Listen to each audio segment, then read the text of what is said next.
I wish that I could turn back time, 'cause now the guilt is all mine. Can't live without the trust from those you love. I know we can forget the past. You can forget love and tried. Because of that, it's killing me inside. And that was Resident Evil the musical. That kind of encapsulated the feeling of watching these movies. This is the feeling because, God, we're actually at the end, and it really does feel like the sense of, finality of end of the game. Theo, the series of movies is like real life. By the time you're at the end, you just want it to be over with. But there's a glaring problem with that, Pedro. I'm not attracted to Mila Jovovich like Paul is. Oh dear. Well, that sounds well, like we're a prisoner here for the rest of our lives, then. Well, Theo, that sounds like a you problem, my friend. Of course it is. Sure. That's what today's specimen is, Drova. So, the death of a loved one can be seen as a fear that many have. Many can fear the presence of a funeral. That was not the case for today's project because Resident Evil fans celebrated out in the streets after this film series finally came to an end. Yes, this is it. Resident Evil, the final chapter, released in 2016. Everyone's favorite year. And yes, it was the final chapter because the year after, a reboot was already announced. That reboot would go on to be Resident Evil Welcome to Raccoon City. But we're not here to talk about that train wreck. No. We're here to talk about the tumultuous and final ending. And yes, Anderson saved the worst for last. How bad is it? Well, while this movie is apparently the highest critical rated of the films, which isn't saying much, it indeed has the lowest audience scores on a lot of sites of the film series. And it's not just that. Even fans of the film timeline have disowned this final chapter and have opted to prefer Retribution's end as an open-ended finale to the series. What about the budget and the recouping? Now, this was technically the highest grossing film with a box office of $312.2 million. However, there are some things to keep in mind here. One, the budget was slashed all the way down to $40 million. From $65 million to $40 million. Ouch. That's a massive cut. So yeah, again, no shock it ended up being a box office success. However, what may have really hurt the profits that this movie got was the lawsuit involved with this movie. Yeah, this movie has apparently had a bit of a troubled development. I mean, it took 4 years to release after the last films. So the dealio with the lawsuit, like I mentioned, there was very troubled development for this film. It took a while to come out. Apparently there was talks about the studio Sony potentially wanting to pull the plug on this. Now, granted, that is more so hearsay, but keep in mind the delayed bout and the fact that this movie took immensely longer than the last movie to come out, despite being done on a lower budget. Something smells here. But the lawsuit. What about the lawsuit?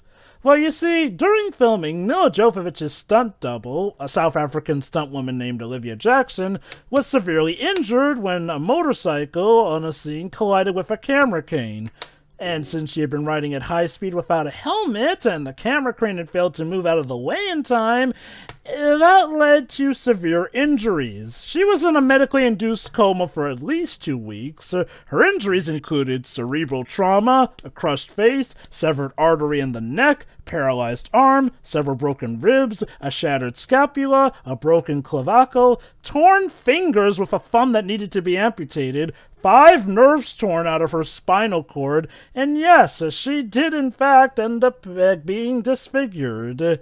And yeah, the paralyzed left arm also ended up having to be amputated. The studio tried to compensate her with a mere $33,000. She wasn't going to take that lying down, so she took them to the cleaners, and believe it or not, she won that lawsuit. So yeah, whatever money was made from this movie probably had a bit taken out of its pocketbook thanks to that lawsuit. But wait! Negligence out of, pulling the others. But wait! There's more! There's more! This movie actually killed someone. Literally. A second accident occurred during filming on December 3rd when crew member Ricardo Cornelius was crushed to death by one of the film's props, a U.S. Army issue Hummer, while on set. So yes, not only did this movie get sued, somebody died. Jesus. Roar can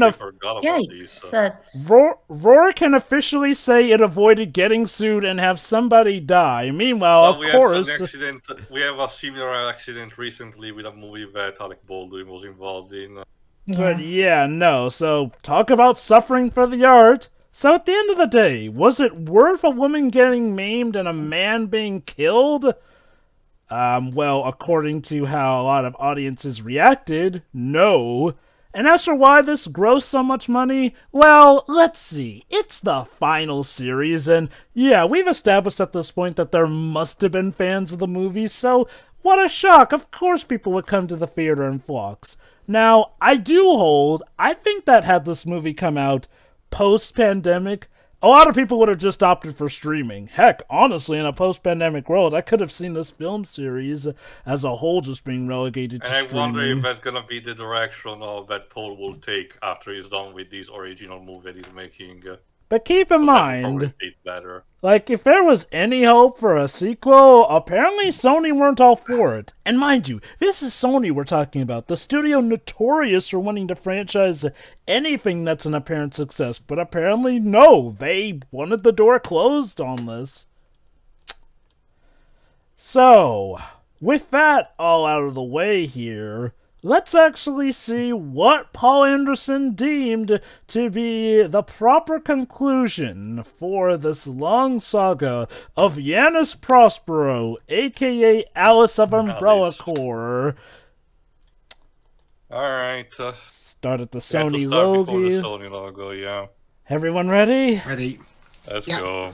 3, 2, 1, click. You know, Resident Evil fans really have it tough when it comes to their screen adaptations. Like, the best movies they've gotten are the CGI movies, and even those aren't exactly, like, the most stellar thing you could give to an adaptation. So yeah, if you forgot at the end of Retribution, we teased an epic battle against the hordes of zombies, and even the flying bat-like creatures with the Wesker, Jill, Leon, and Ada. And Ada, and of course Alice. So let's see how we fuck that up, shall we? You say, you've emphasized that this is the worst one, and this is the longest of the movies. I'm not... Again, I'm not liking this already. Sure, keep in mind... This reinforces my theory that these movies progressively gets worse with each one. Keep in mind, Shure, this is the movie where even film fans disown this as continuity. Considering what the film fans were willing to put up with, also hi Constantine film, they would also make their own design. Oh yeah, Constantine Films, how were you doing after releasing Fan 4 Stick last year? And Tarzan. Tarzan was 2013 though. True. Good lord. It was 1 year after Retribution, so there is that. I love how Constantine Films have had their names show up now 3 times in the last minute. Narration.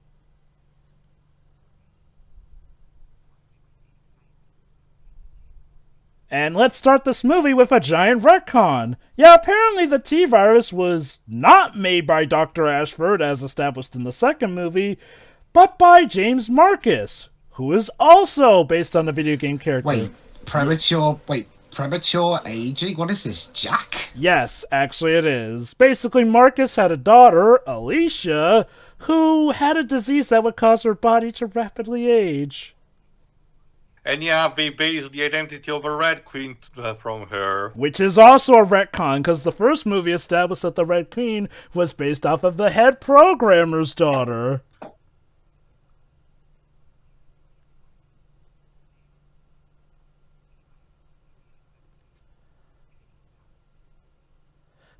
I love it. We are literally just a few actually a little over 2 minutes in, and they've already started heavily retconning past movies.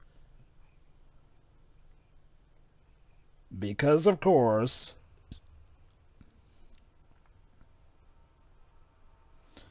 Look at these shots of all these vacationing spots. All the helicopter shots.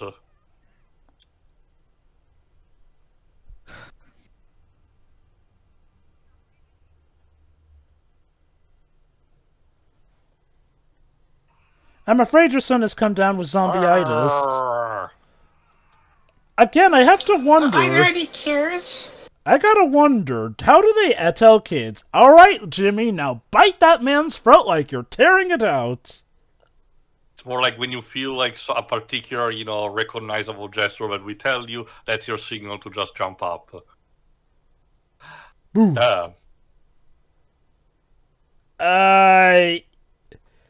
Actually, patient zero ideally was Dr. Birkin himself, but sure, whatever. Oh, hi, Dr. Isaacs. Yes, Ian Glenn's back. Could this have to do with him suddenly becoming popular thanks to Game of Thrones? Jova, surely you're jesting. So yeah, it turns out Isaacs and collaborated Wesker... with Wesker. Which, well, now hold on, though. The third movie established that Isaacs was working for Wesker, so what the heck's going on here? Talking. Good lord, was he... Well, your father isn't talking, but still. You need to catch his breath a bit, actually. That guy looked like he was trying to emulate Willem Dafoe with that face. So yeah, Dr. Isaacs became our guardian, and he became owner of half of Umbrella. Which begs the question, why was Wesker in charge of him in the third movie? I'm guessing, yeah, Ian Glenn is basically the Scottish Willem Dafoe, except a bit more restrained. So it turns out Isaacs was the one who made the Red Queen. Wah? And he called her the Red Queen because, shut up. And unfortunately, because, well, the little girl actresses who keep playing the Red Queen have to grow up too much, of course she got replaced again. But guess what? The Red Queen in this movie is played by Ever Anderson. That's right, the literal daughter of Jovovich and Anderson. The fruits of their labor. The end result of these two bonding over these movies, their literal offspring is now playing the Red Queen. Oh my god, it literally forced the image of Alice. Mm-hmm. Oh. Well, hey guys, don't worry. After this film, you'll never have to watch it again, unless you decide to watch these with Deji for some reason. Now, at least I like how the title is presented, I suppose. Now, I guess at least to Ever Anderson's credit, despite this being her film debut, she did go on to better things, I guess. She was the... And here's our very first problem. We don't get to see the battle happening, just the post-effects. So, let's imagine if after Infinity War, we suddenly cut to the aftermath of Endgame, and... yeah, we don't even get like flashbacks to. And you know what this means, guys? A couple of the like you mentioned. Oh wait, hold on. We'll get that plot revelation later. Okay then. But yeah, for now though, we find a hooded person outside the demolished U.S. Capitol. I wonder who could this be?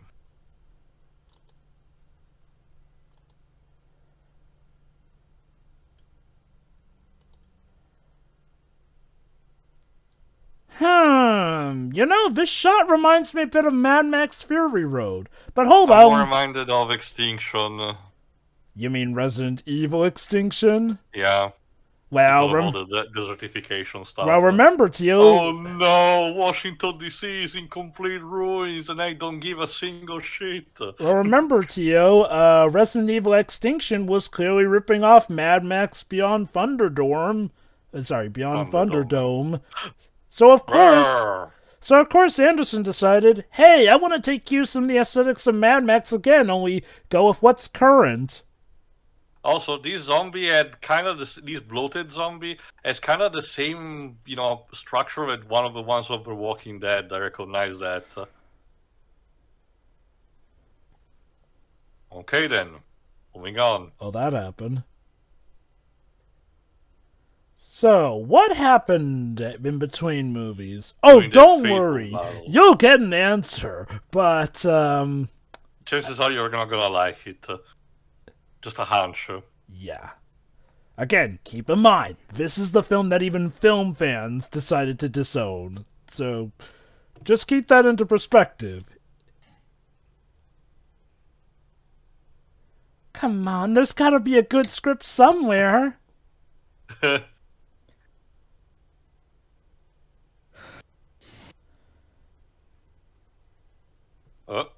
Boo. Oh! Yeah, one of the bad creatures. Well, considering Tio's less than flattering opinions of the music, the composer's different this time. Yeah, the music that I heard so far is actually not that bad. So it's already a step up compared to the previous two movies. The composer is Paul Haslinger, who's an Australian musician / composer. And he's done work for films, TV, and video games. Like he did the score for he's mainly the guy who does the music for the Underworld movies, funnily enough. The score in those movies was okay, nothing too spectacular, but passable. Yeah, for TV, he's done some TV films, and he also was a composer on Fear the Walking Dead. And in terms of video games, he's done a couple of Far Cry's, a few Rainbow Sixes, one Need for Speed, and one X-Men Origins. He will also return to compose the Monster Hunter movies as well. You know what this reminds me of? This reminds me of the Final Fantasy XIII sequels, where, despite the higher production values of the movie that came before, you can clearly tell that the sequels look cheaper, but of course throw in some stuff that, oh, you didn't get to fight in the original game, so here, you finally get to fight him here. That's there's a bit too many parallels to the 13 trilogy. Also, waifu pandering, what Jova just said. Also, these quick editing is obnoxious. Oh yeah, this movie easily has the worst action of the entire series. I hope you like Shaky Cam. It's not even that. Again, well, okay, Shaky Cam can be a good tool. It's the quick editing to me. The fact that scenes last half a second and we cut. Jesus Christ, that was like 10 cuts in 2 seconds, Again, I think. It's like I'm watching the Captain America 1990 movie.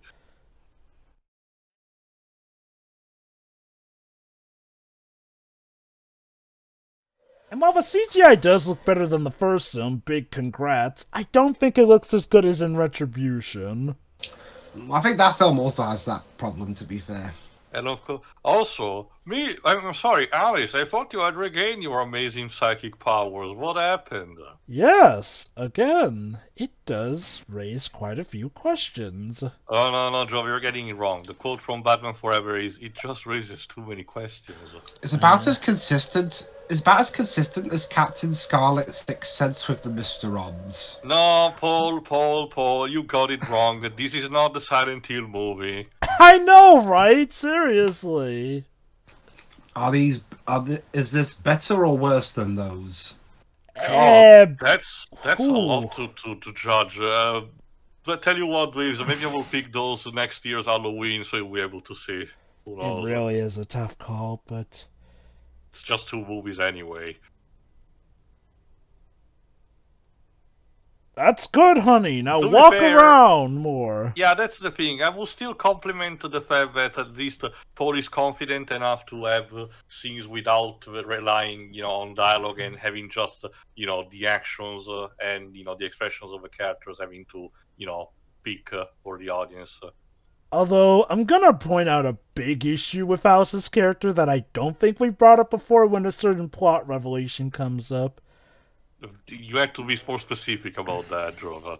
Well, yeah, I will say, while Mila Jovovich can get down some good expressions, I feel like sometimes it just looks like she's dumbfounded with her mouth hanging open. Surprise! Yeah. Have you actually seen the 2019's Hellboy movie? She was the antagonist in that one. Oh, I've heard it sucked. I've seen reviews, but not the movie itself. I think, in a vacuum, her performance is technically fine in that movie. She just has to work with terrible scripts. I will say this. I do think Mila Jovovich can act well under the best of circumstances. I haven't checked. Has she voice acted for stuff? Let me see. The thing is, like, her script in these movies is pretty minimal. Like, a lot of her acting is more physical. Well, Shiroi, why would we need anything more than that? Because let's face it, like we just want to marvel how amazing she is. So let's have her do a lot of physical stuff. She's silent and deadly, I guess. I keep forgetting that she was the little girl in The Fifth Element. Yep. She did reprise her role for the video game based on The Fifth Element, and she was in the Monster Hunter World Iceborne when they got a collaboration with characters from the movie. How nice. Like, I feel like Mila can act. I will say this, though. One thing I've noticed with wife and husband film duels, or like wife and husband duels in general in the media entertainment. She voiced Nanny McPhee in a Robot Chicken sketch. Now that's gonna something I had to see. Cute. But yeah, look. The thing with, like... Oh, Fax a little... machine. Hello, Alice. I want to play a game with you. Okay. Oh, snap! The Red Queen! The bad guy from the previous movie!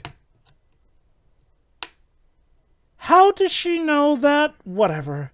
She's an AI drover, of course. So somehow she knows how many humans are remaining and that they'll all be wiped out in 48 hours. And again, you heard her. There's not much remaining. What? Brrr.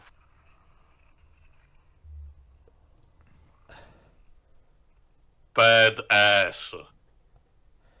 Did Randy Pitchford Ghost wrote this? Oh, here we go. So now the Red Queen apparently wants to help Alice. Could it have to do with her daughter playing the Red Queen? I think if I recall correctly, it's a case of the Red Queen wants to stop but cannot self-terminate, and she's compelled to go with the program. So she's just essentially giving hints to Alice or where to go. Again, we kinda need those stupid Alice in Wonderland parallels. So apparently there's an anti-T virus.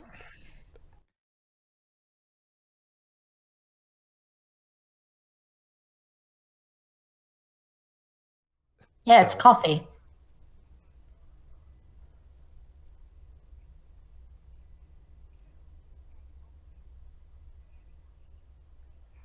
A good movie? Oh, here we go. Fair enough.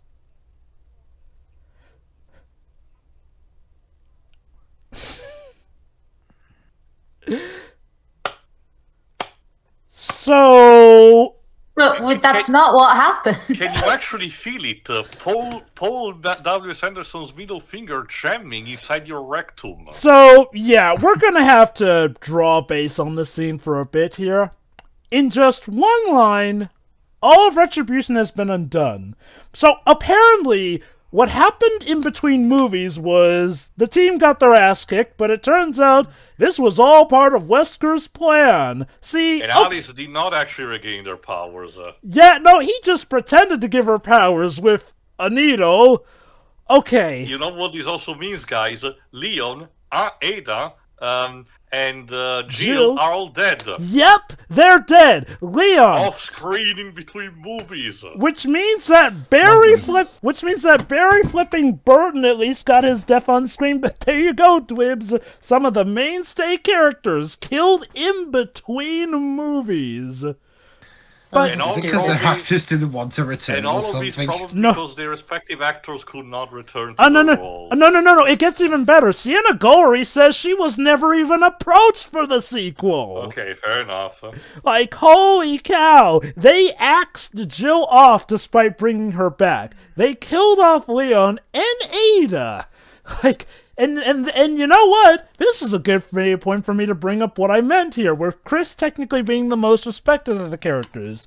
Like, as far as we know, he could still be alive, he actually got to do something substantial, and he didn't die off screen as far as we know. Meanwhile, Jill, who's been around since the second movie, just dead. Just like that.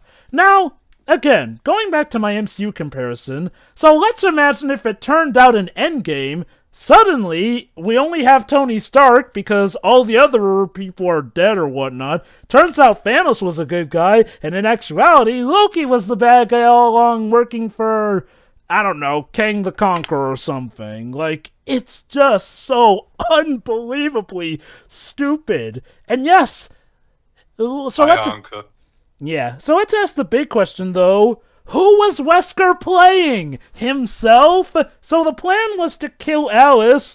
Umbrella, you had Alice in your facility. That Wesker broke her out of, mind you. He wasted time, resources, and men to rescue Alice. He gave her her powers back. But apparently that was just pretend, and Alice couldn't tell that he had faked giving her her powers back? Like, no! And there you go. That is the moment where a lot of fans disown this movie. Because again, we were just cheated out of getting a cool climax with, you know, all these characters collected, fighting against the Red Queen, and yeah, okay, it was also a bit of a contradiction that she was suddenly the main bad guy, but no, actually, now the Red Queen isn't a bad guy now. A good thing I didn't brought alcohol for my drinking game about Milojevic being badass, because I would have started drinking regardless just for that alone. Like, seriously though, can you, like, there has to be an award for just the best way, or the worst way to completely override a previous movie. And keep in mind, Retribution was made as build-up for this movie, with the big sequel hook at the end. So what the hell? The bad editing is compelling you. So, yeah, sure, as you were saying, yes, that's not actually what happened. But I got the idea, Joe, that Shiri's final thoughts will be, I could barely see this movie. So, there you go, guys. In just one line, Anderson has undone the events of Retribution, which means that Retribution is officially a waste of your time. It's a good thing I never cared to begin with. Otherwise, I might actually be pissed off at this. But still, I get the idea behind the rage. Oh, who could this be? Also crosses. What the hell? Oh my Isaacs! Dr. Isaacs, how could this be? It's the I'm glad you guys told me. Yeah. Sorry, yes, Shiri? I'm glad you guys told me who it was, because I can't see shit for like the last few minutes. But yeah, so there you go, Shuri. Like you said, that's not what happened, but they claim it did. But yeah. But it's not. We saw what happened. Well, what did he inject her with then? Red Bull? Jova.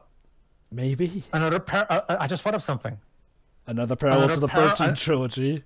Yes, remember what we talked about in our recent redo, where I was complaining about how they were talking about, we're constantly jamming in our throats that Snow was the one who let Nora die, even though that's not at all what happened, and yet the game keeps lying to you. I think the best parallel, Pedro, is instead between two the dissonance between what one sequel teases and what happens in the third is that in the end of 13-2 teases the fact that Caius is still the big bad and everything, and Lightning's going to confront him, but then Lanterns just happens and it does establish a different status quo, and Caius is just mostly an afterthought.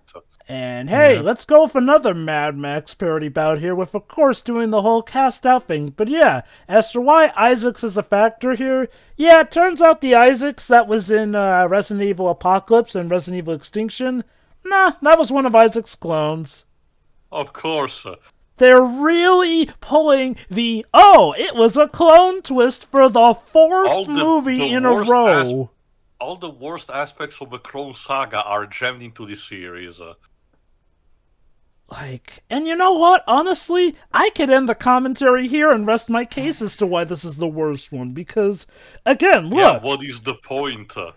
And the thing is, yes, one could argue we didn't care, but here's the thing. So this Dr. Isaacs in this movie loves to have Bible parallels. I remember this. There is apparently a reason why he's like this now. Don't worry, that reason is just as stupid as any other Again, reason. the idea is for that anything. this is the original one and not the one of the clones. The Toto is wearing, guys. And they also happen to be heading to Raccoon City. Oh yeah. How convenient. So yeah, the antivirus, it turns out, is in the Hive. Now, wait a minute, you may be asking. Didn't Umbrella themselves literally bomb Raccoon City into non-existence? And yes, they did. However, it turns out that apparently they missed the underground facility of the Hive. You remember the location from the first movie? Only wait, didn't the Hive also get blown up? Well, apparently there was a secret thing underneath that facility that was already underground, supposedly. Just to note, Anderson said in an interview that I always knew it would come back to the Hive, which, yeah, I call bullcrap on, because he literally nuked Raccoon City, which had the Hive in it, so, methinks it wasn't his plan initially.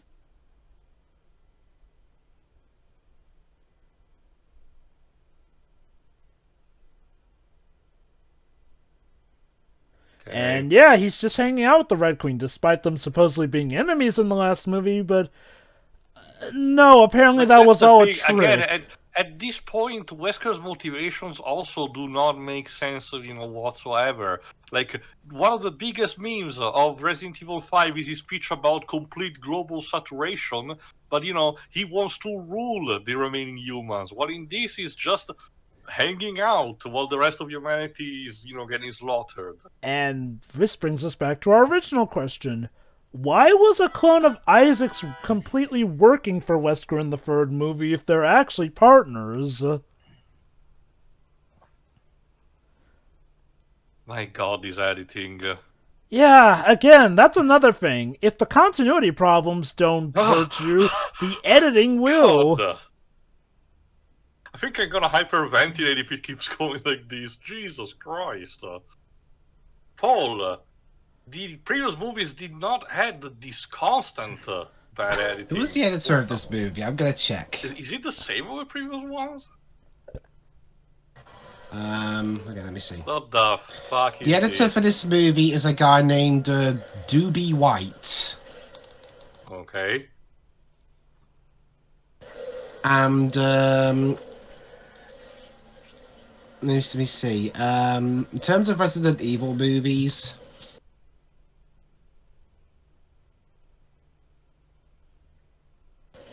this is the only one he's edited. Yeah, can see the difference between this and the previous one. What are the? Have you seen anything noteworthy in his resume? Not really. So probably someone that Sony could grab for cheap. He did Monster Hunter after this. Oh god, I don't remember about the editing of that one, but this doesn't inspire me confidence. Yeah, he's done a bunch of stuff I've never heard of.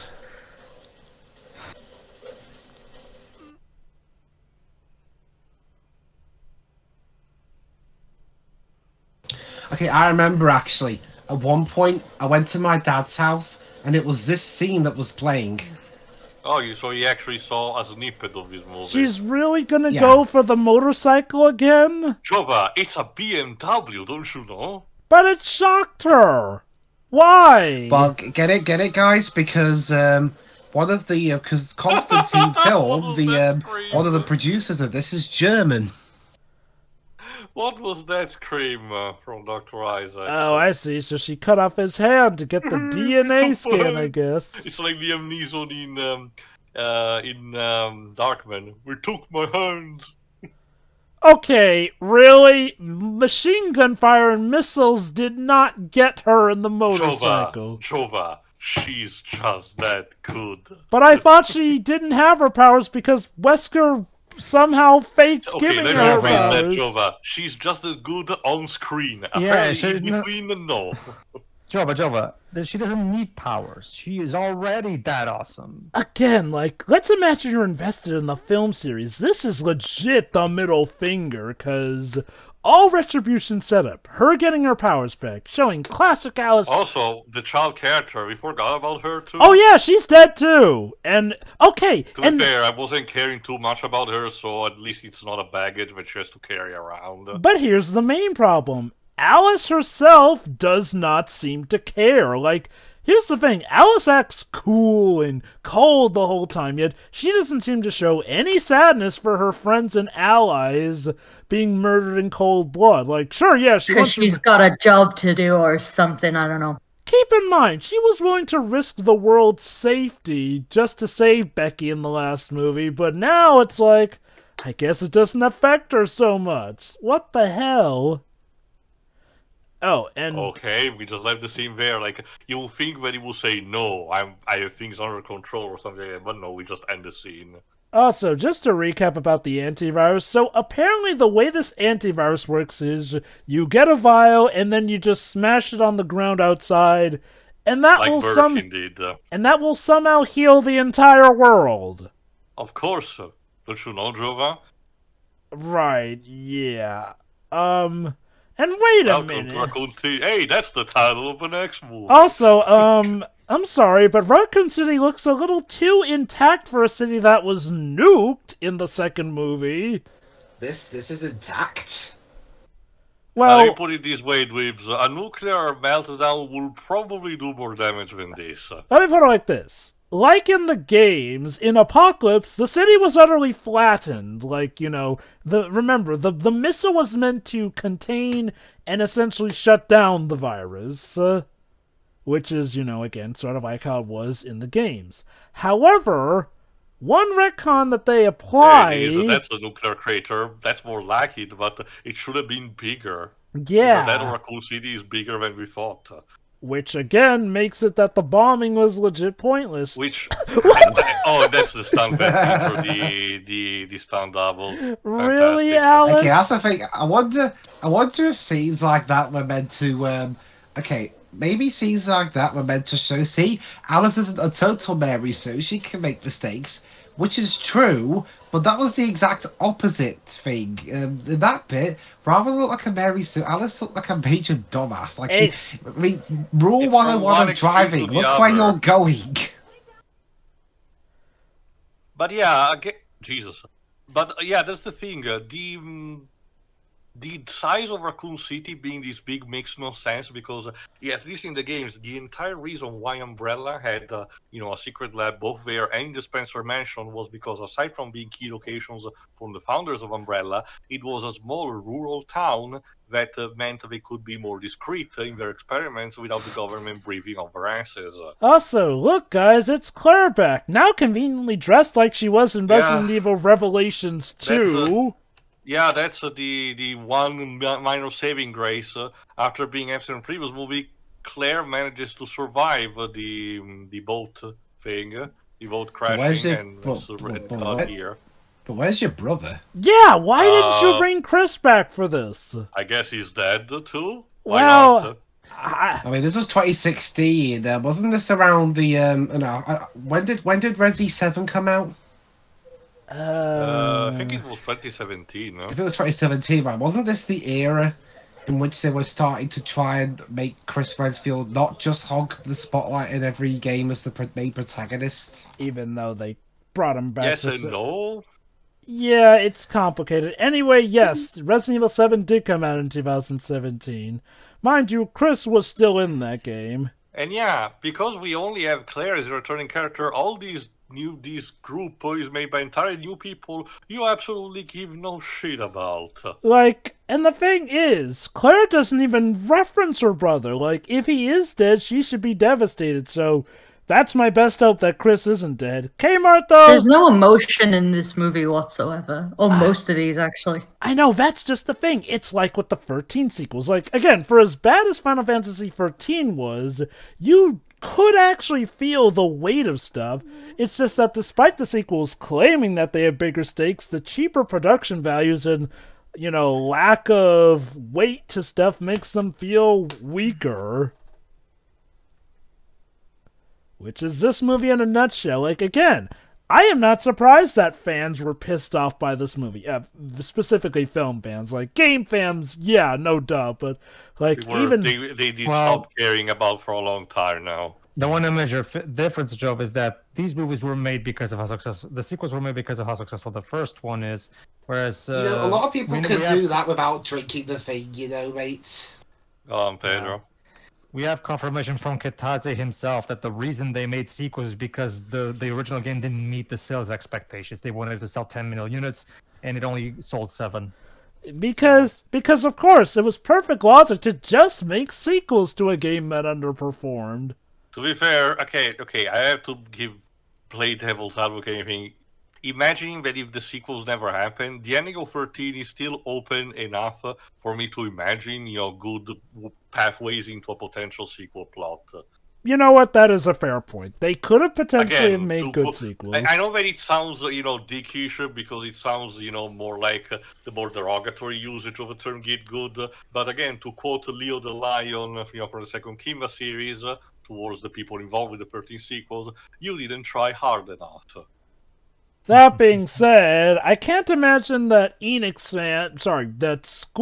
fans were too happy to see sequels to a movie that had gobbled up resources of other Square Enix projects still continue. Well, I digress. It could have been worse. Could you imagine if another Square Enix IP at the time got sequels like Hitman, that Agent 47 movie?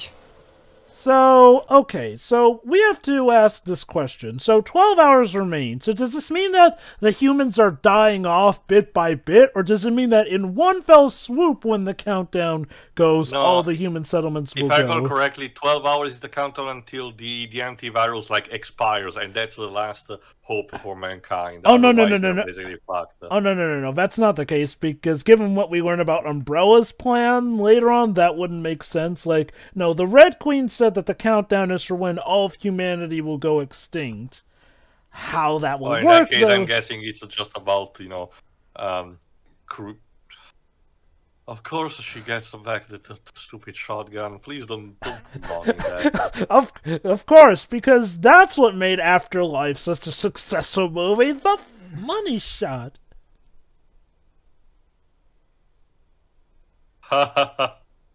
God damn. Okay, I will say this. At least Wesker is still in character. Yeah. Fucking hell. At least you got who's supposed to be the main bad guy of this stuff done right. I'm convinced it's Sean Roberts getting an idea what the character would be like and say, "Don't worry, Paul. Let me handle this."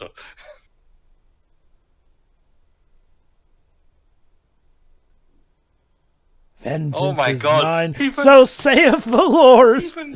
Even the fucking knife is a Bible quote.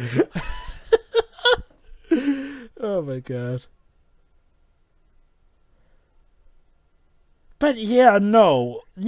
This movie can work if you absolutely don't think an iota, don't even think about the previous Just movies. Just don't think about it. Joe, but that's not how it works. Like, if you have to not think, then that means the movie doesn't work. Maybe that's the reason why it got so much money. The thing... It got the audience so people don't think. Look, one of my favorite Linkara quotes: "An idiot plot is a plot that only works because the characters are morons."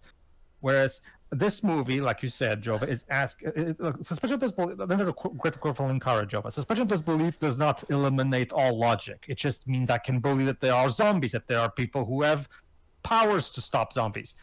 But it does not eliminate all logic. This movie is flat out asking me to not think, and that's something that I refuse to do because that's an insult to my intelligence."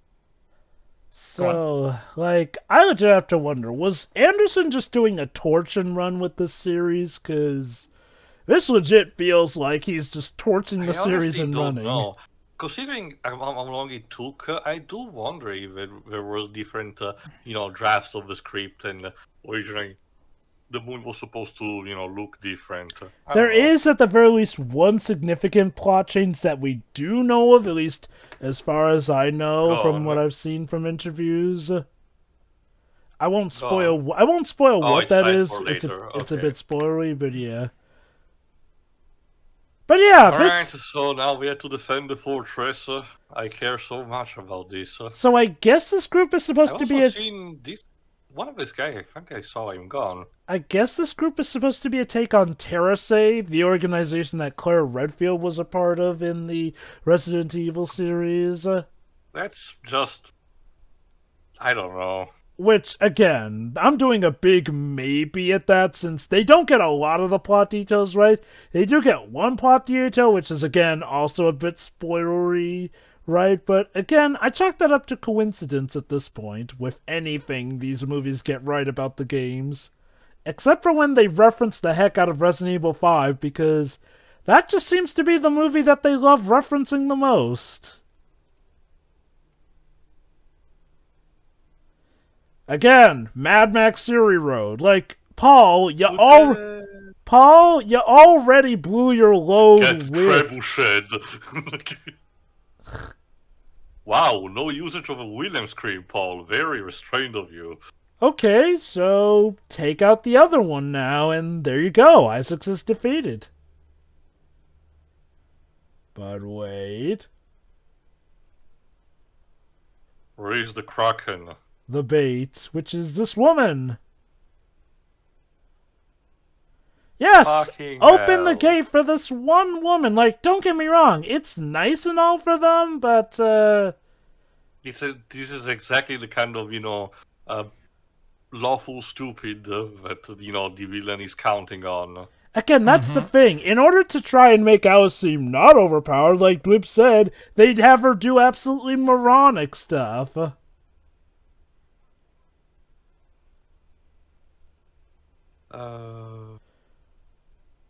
Yeah, in this movie, she's less Mary Sue-ish and more an idiot. Oh, don't worry, Shiroi. They'll have some Mary Sue qualities for her later on in the film.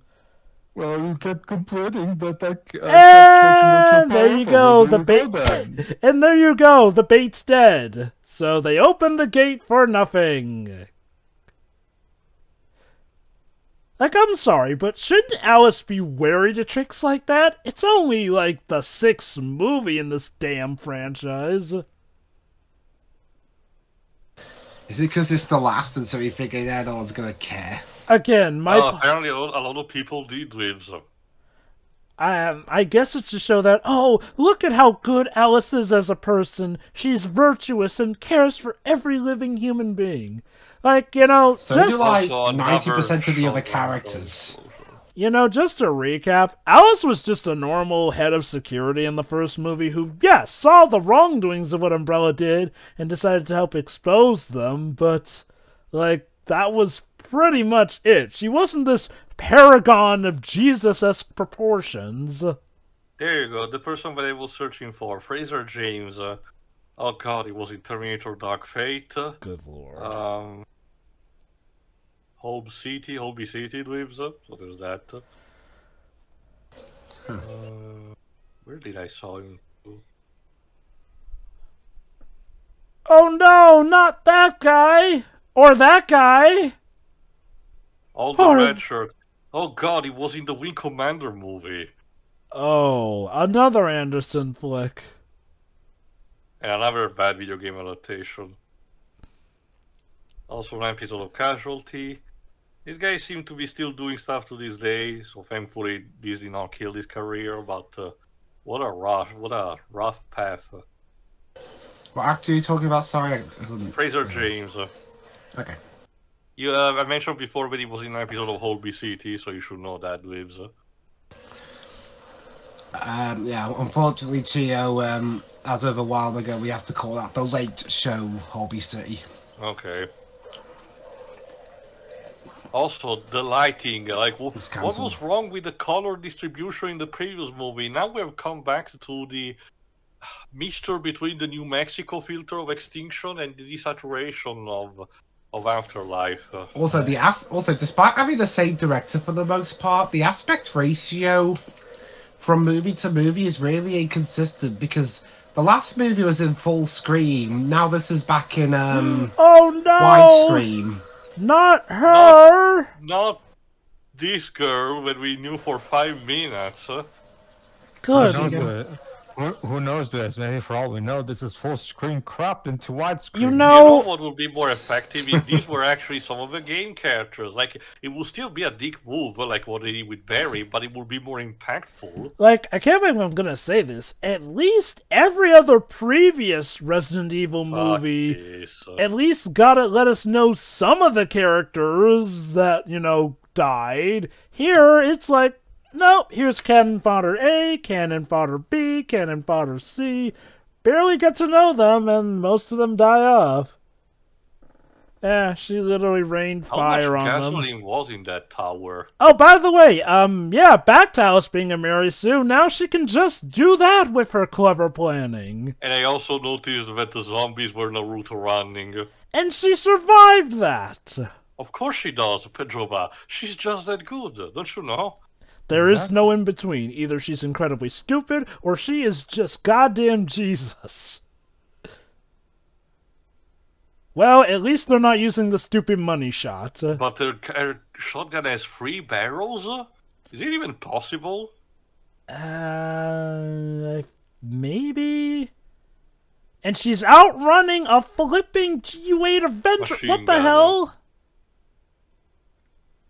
Behind the cover? Of course, this was all Doctor, part of her plan. Is your brain farting? Let's just douse a little gasoline on here.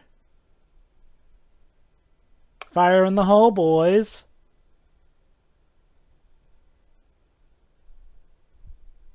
So Toasty. Dr. Isaac is dead, right?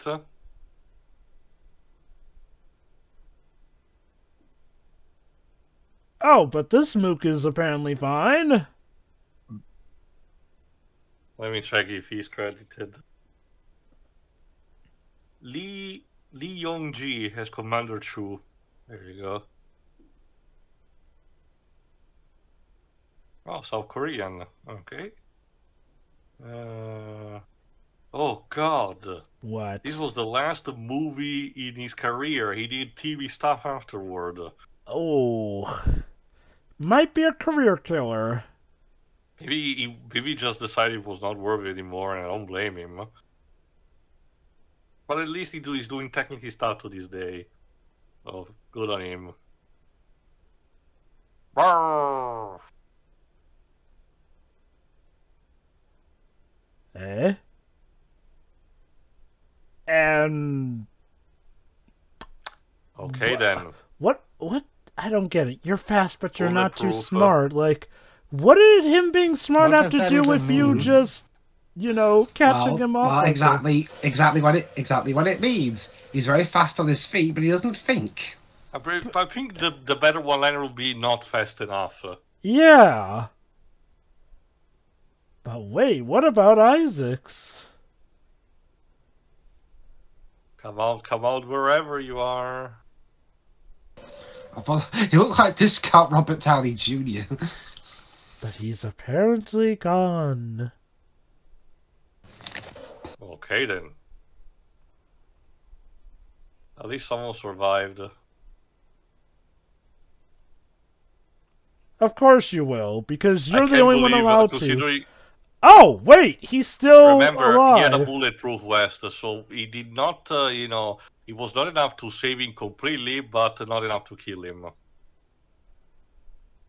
Wouldn't it be more thematically keen for Isaacs to be the one made as the bait? I get the idea they want to have him as the final boss. I forgot if that's what's happening or not. But Tio, that wouldn't make sense. Wesker's supposed to be the final boss. Well, Hey, how about both? I mean, Alice has proved to be so Mary Sue that we might as well have, a 2v1 fight.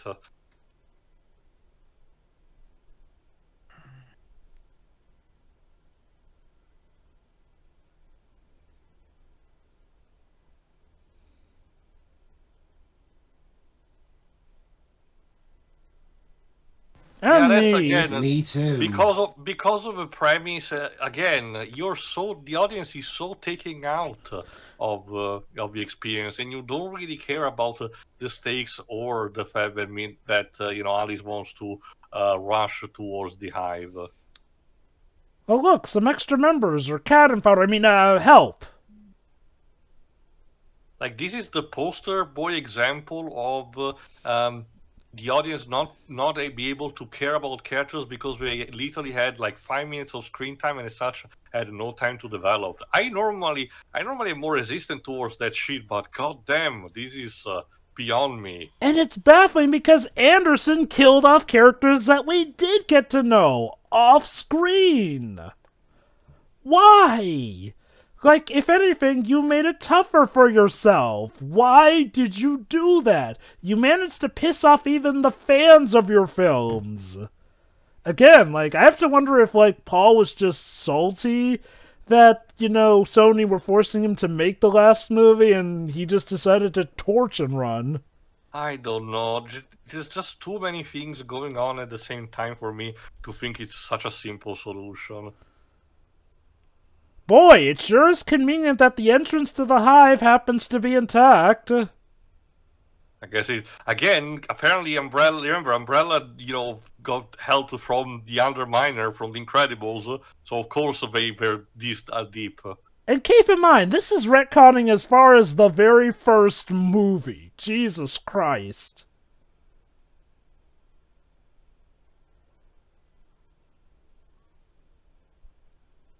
Oh yeah, by the way, remember, the Red Queen said that she can't go against Isaacs. But plotting against him is just fine. What?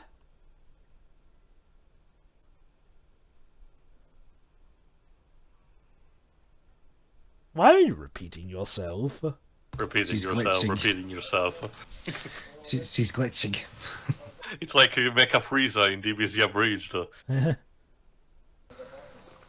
And every time I hear Frieza, since I haven't got to that bit in the Dragon Ball Saga yet, every time I hear Frieza, I keep thinking the character is a literal sentient Frieza. And again, with Toriyama, Well, Akira Toriyama loved to have the names of being, you know, attached to puns to, you know, things that are resembled real object, like all the Saiyans resemble a vegetable of some kind. I can't wait to I can't wait to come across Spatula. It's like Goku's real name is Kakarot, which is silent to carrot, Vegeta for vegetable, and Frieza's family is involving cold stuff like Freezer, and his father is called King Cold. His ancestor is called Lord Shield. Is it just me, or do the Cerberuses look uglier? Not in the good a bit way. Chunkier, and again, the reason why this scene is at night so they can hide the CGI. Hey, but look, guys, we're finally doing a throwback to the first game with the night chase by the Cerberuses. Whoa! How? I really wish I'd brought alcohol for this. This really feels... Again, it's still probably a better movie than Tekken 2 Kazuya's Revenge, but... I mean... That's not even saying much. Yeah, honestly... Yeah. The previous movie was far better than this. The thing is, and it was still bad. I legit have to wonder, because I have to wonder which sequel or prequel pisses on its original movie more. Like, because... No, I argue Tekken 2, because, again, despite technically aligning with the material, you know, it still is nothing, and has almost nothing to do with the video game. At least there is stuff here that resemble in some capacity. Wow. I will argue, Joe, that when it comes to sequels trying to destroy everything the first movie stood for, probably still a tough contender for me is Mulan 2. I still have to find... Joe is referring to video game adaptations. Yeah, video game adaptations. Okay, then. In that case, well, yeah. Again, either this or Tekken 2 Kazuya's Revenge. Like, I guess if I were to give this something over Tekken 2, is that this at least has more proper action, reminiscent of the games, whereas Tekken 2... Yeah, at least there is fighting. Tekken 2 doesn't even add that much. That being said, the fact that I got to the point of comparing this to Tekken 2 Kazuya's Revenge should be a good indicator for how low we've sunk. That's also the sad thing, you know, because there are so many goddamn of these bad... video game movie adaptations, you know, video game adaptation in movie format, you know, doing a proper ranking of what are the worst is genuinely tough. I would say this, though. Final Chapter is easily the worst of these movies. Well, like you said, it's not that much. Like you said, they keep getting worse with each passing one. There's not even a no-brainer. Again, it's kind of like the Fantastic Four movies. You peak with the first one, and everything after is just a decline. Again, the best one was the Roger Corman movie. An aired movie. The one that never released properly. Yeah. You know, it's like how Pedro Pascal was involved in not just Wonder Woman 1984, but also the unaired pilot. The unaired pilot, yeah. It's amazing. Is Pedro just cursed with Wonder Woman movies? Seems like it. Pedro, that was your cue to intervene as a joke about yourself. Yeah. Alas. Oh, I can't think of a good Star Wars quote for this. I can think of one. Gone. What makes you sure? Well, not a Star Wars quote, but I can think of a good quote for this. Mostly referring to the Crushers. The trash compactor. Yeah. No, nobody cares about anything or anyone. That's not so much a quip as it is a statement, which, don't get me wrong, holds true, but yeah. Wow, you couldn't even animate the zombie being crushed. Yeah, I'm definitely seeing where the budget got slashed. It's better than the one in League of Extraordinary Gentlemen. Hooray. That was a movie back in like the mid-2000s compared to a movie in the 2003. Okay, early Even 2000s. so, I was more interested in the plot in that one than this, actually. Like, again, it's truly amazing. Like, this isn't just bad. It feels so boring in the sense that we came down from the highs that Retribution set up only to get this lackluster climax. Again, for an MCU comparison, it's like if the sequel to Infinity War turned out to be Secret Invasion. Just like, suddenly, no heroes are around, and it's just, oh yeah, that big battle with Thanos happened off screen. I'm just waiting for the end to instead do the Fantasy 7 comparison. I think it would be more appropriate. Probably. Oh, yeah. check oh, this here out. we go.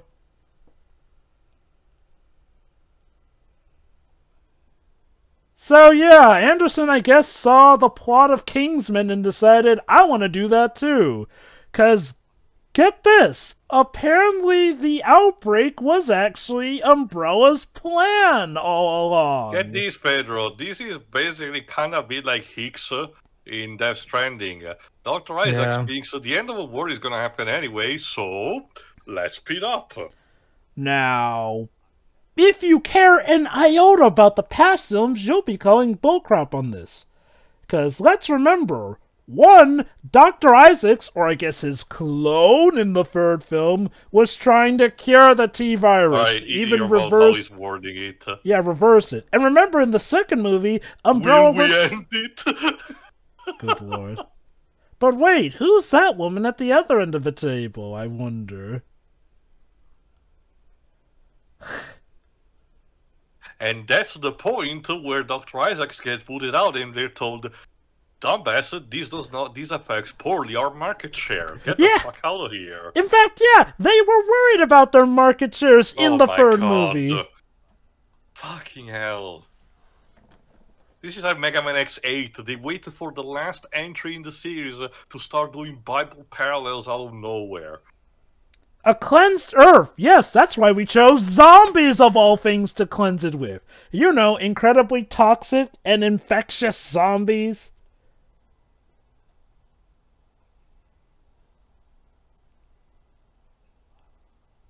But hold on a minute. And yes, it's still shaped like a T. But hold on a minute. Wasn't the cure for the T-virus supposed to be in Alice's blood as established in movies 3 through 6?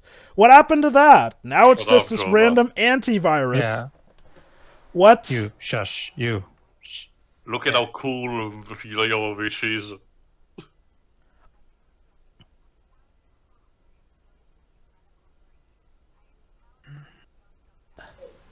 So we're going all RoboCop on this now. Yeah, like you said, the Red Queen wants to stop Dr. Isaac, but being a program, You know, she could not self-terminate or go against her programming. Now, okay, she says that my programming made me respect all human life, so that's why I would never want to. You know, this is ignoring the fact that she legit tried to kill the Umbrella team in the first movie to keep the T-Virus from getting out. She killed plenty of people in the last movie, so what the hell is even going on? So we're pretending the last movie never happened. I really hope none of these guys have the ability to lip read.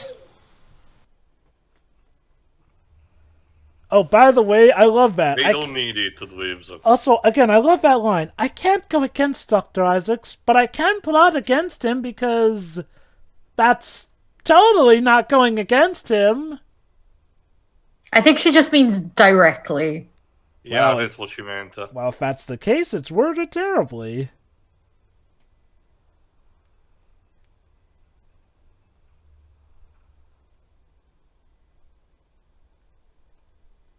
Hi. Sir, maybe you should stop to think that maybe it's that really tight jacket you're wearing that's causing problems with your neck. Whoa.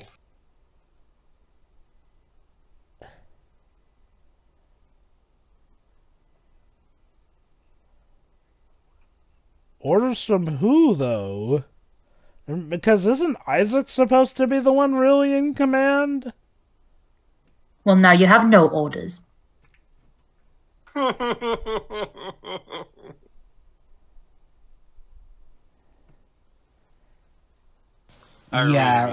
far I've seen 3 video game movies that star Ian Glenn, and so far out of those 3, the best one he's been in is the first Tomb Raider movie. That says a lot. Alright, he was in that too. Yeah, he was the villain there too.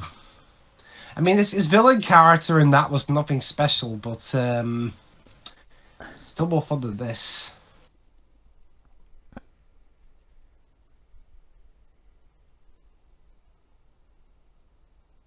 Just go in through the fan, it'll be fine.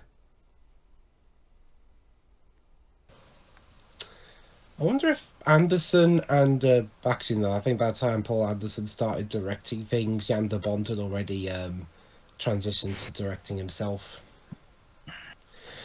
Because sometimes these things are linked by filmmakers, like how Paul Anderson directed the first Mortal Kombat, and then his director of photography went on to make the sequel.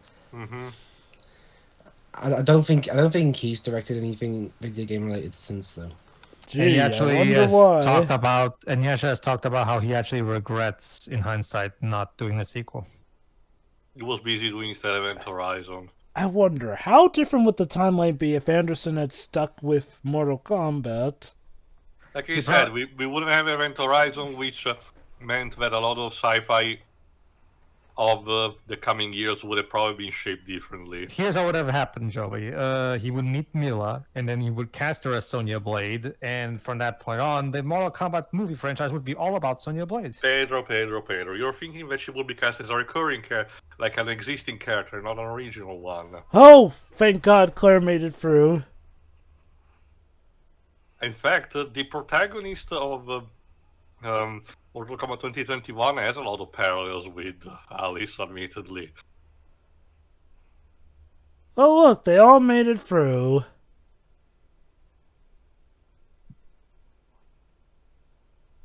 No shit.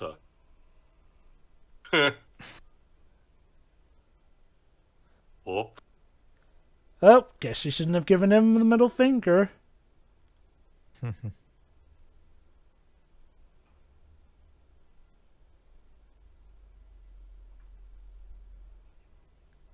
No duh. No shit. No duh. She God. needed that much to understand that.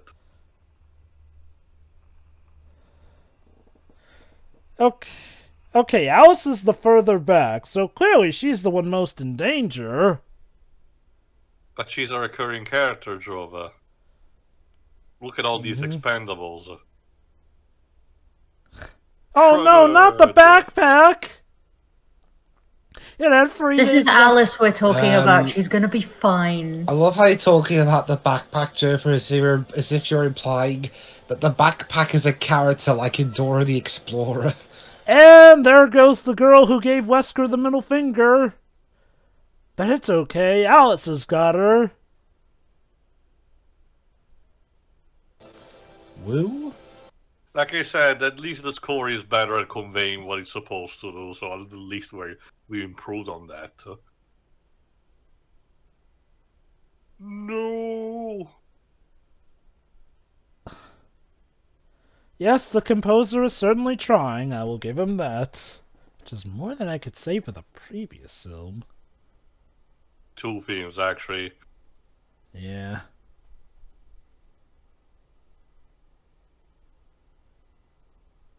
Bye. Shredded. Fatality. Yeah, it really is a stage fatality. And Wesker just turned the fan off after that? What? Why? He's having a laugh. I have been filled by 1 person killed by a fan quota for today. Yeah, I guess he was just having a laugh. But you have them! Just keep running the suction until they get tired. I guess being, in charge of his lair at this point, turned him into a Bond villain. Like, same for Isaacs. Isaacs could have just shot Alice and be done with it, but no, he had to do the stupid cast her out thing. And apparently Isaacs went insane and murdered everyone inside. Sure, why not? Wow, I guess he really is. I guess he really is. Sorry, I guess he really is European Willem Dafoe, like you described, Dwibs. Can I say? Oh, yes. sorry. Go on, Shiro. I know I mentioned this a lot earlier on, but I need to repeat it here. I haven't been able to watch most of this movie. Yeah, because it's so dark. No, it's even the contrast here. If it's not like this super dark, the lighting and the quick editing is probably a sore to you. Like this movie is a personal attack on me. It's not just that. The movie is probably hard for anyone to visually enjoy. When it's daytime, the visuals are bland. When it's nighttime, it's hard to see. And in the action scenes, they're shaking the camera and doing like 1 million cuts a second to the point where you can barely register the action. That's why I'm glad you guys have so much to say about all this, because if it weren't for that, I wouldn't know what the fuck is happening. Well, Shiro, you see, what's happening is that you've been looking way too much at Alice, and Paul is not having any of that. So you made this movie. Wait. Don't look at Alice. Wait. I thought he wanted us to appreciate Alice. No. It's because I'm looking at the wrong Alice. Yeah. In his eyes. I'm looking at my Alice, but he wants me to look at his Alice. Yes. That's why. Wait for it. Did we get the jump scare already? Okay, then. Hey, look! Traps in the There vents. it is. Blush. Okay. Ow.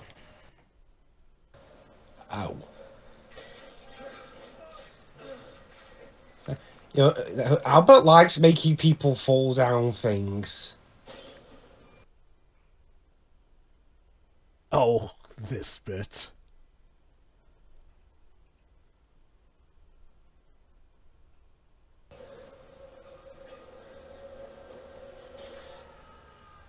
Crunch. Oh. Dead. Captain, no splash. You could have just put a bed of spikes at the bottom there. What is this, Scooby-Doo? Yeah, kinda. We were just missing the. Oh Jesus Christ! We were just missing the painting with the eyes. But conveniently, Alice's vent just drops her into a lab. One wet. We couldn't think of anything else for Beardy over there. One that didn't seem to learn about the previous movie actually toning down the flashiness. Hey, look. Writers, if you're gonna have the villains clearly have traps that could instantly kill Alice, well, you really read again, the idea behind it that you think, oh, Wesker is just toying with her, of course, but there is. Oh my God, we did this shit again. There is no real purpose for Wesker to do this kind of weird thing. Because keep in mind, she is the only threat to Umbrella's plans, essentially. So like, if anything, you really want to toy with her, you can literally just redirect her into a cell that she cannot escape with, and basically ground her until the time expiration is done. After which you can do whatever you want with her. Exactly. Like, we're gonna find out that this is a very, very essential step to their plan, which she could jeopardize. And yet Isaacs and Wesker have not taken very easy steps to take her out. Toying with her or not, they should know, 6 movies in, how dangerous it is when you even give Alice a shot or chance. Because she cheats, or the plot cheats for her. Basically. Ooh, flickering lights and all that. Again, yeah, there you go. Again, it makes more effective for the jump scare, but I'm still, appreciating. And there you go. And he just... Sorry, go on. I'm still appreciating, the more quiet down scene instead of having the score having to build that up. Also, are those supposed to be the Regenerados from 4? Maybe? Well, fuck this editing. Well, that guy died, and Alice doesn't visually care, so At moving least, on. Again, I still respect Paul, at least for not killing the black guy first. Who died first in Resi 1, the movie, I mean? The half of the team in the laser room. I forgot which one did. And first. to give him credit, even like James Spade, Cullen's character, even he didn't die first. The leader of that team actually was a black guy. Although he was the guy who got checkerboarded by the lasers.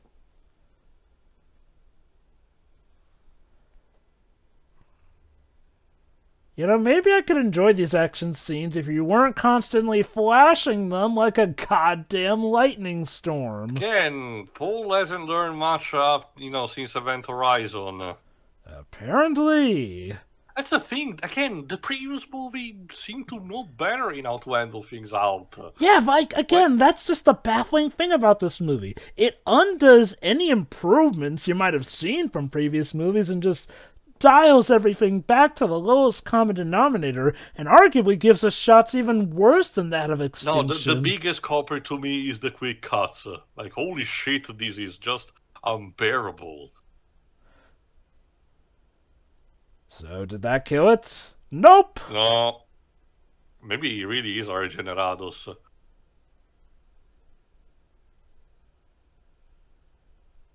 Are we done?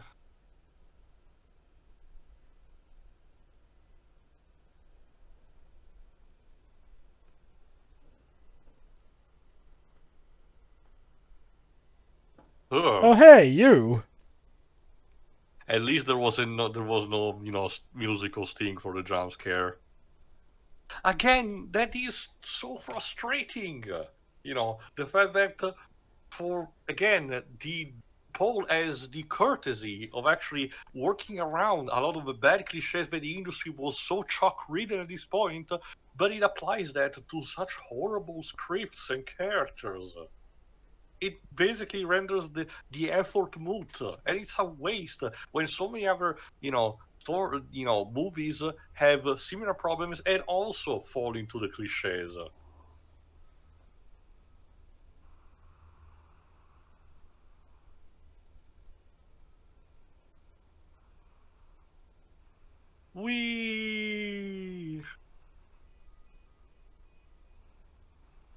In hindsight, this was actually a bad idea. From hell's heart, I stab at thee. But is that enough of a Bible quote? No, that was actually from Moby Dick. Oh, I know that. What I mean is, I wonder if that's enough of a Bible quote for him. Discount Bible quote.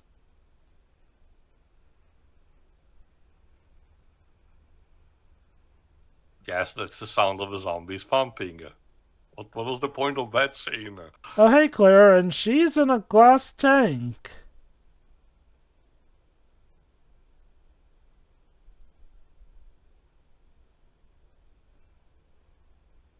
That's also the thing.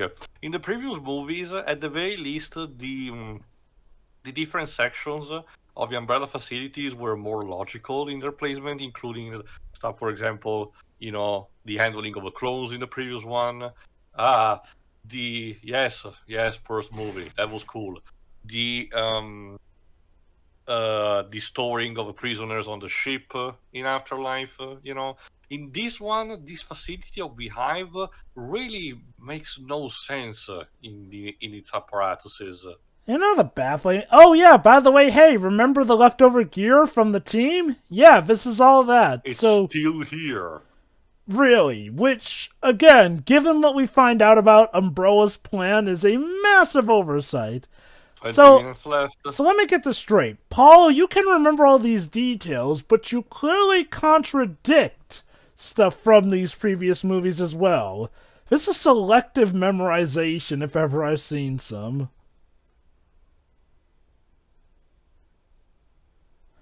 Oh, God, here we go. Yeah, we're not done with the bullshit. Hey, I remember this shot from Resident Evil 5. And yeah, like Resident Evil 5, there are people inside here. It's interesting how lately he's been taking bits from the games that aren't that popular. I don't know. Like, people mainly did like Resident Evil 5. It was Resident Evil 6 where... Really? Yeah. No. Okay, I think what this means also is the fact that reception-wise it was not received as well as 4. So it was taking a step down. Yeah, like, it was still positive, but okay, fine. It wasn't as popular as 4. Also, controversies during the marketing campaign for obvious reasons. Yeah, there was that. But wait, who is Wesker bringing out of this pod, I wonder? Could it be a returning character?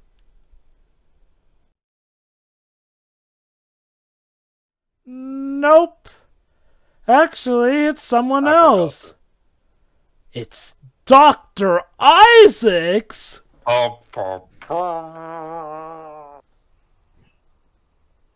Which means that the one in the tank is another clone, if I recall correctly. Yep. Either that or the one with Wesker is a clone, I don't give a shit.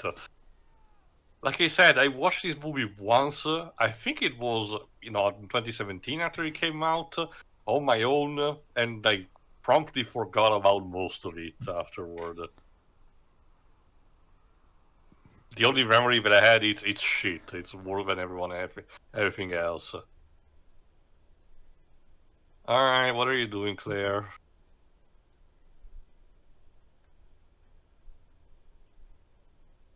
She's making a little bomb. A bomb. And somehow that did not take her foot off. I guess her boots are really red resistant. Also, if that glass was that kind of fragile, couldn't she just bash it with her stomping with her foot? I don't know. So yes, it turns out that Umbrella, in their plan to create the apocalypse, have deemed that their most important personnel will stay in capsules under the hive. Dr. Isaacs mentioned in the briefing, the idea behind this battle in order to cleanse the planet completely and then repopulate it with this right of fuel. You know what this means, guys? This is the exact same plan of Team Flare from Generation 6 of Pokemon. And again, also similar to the plan... Yeah, that's how much people like them. And also similar to the plan of Kingsman. But wait, another pod is opening! With a wheelchair.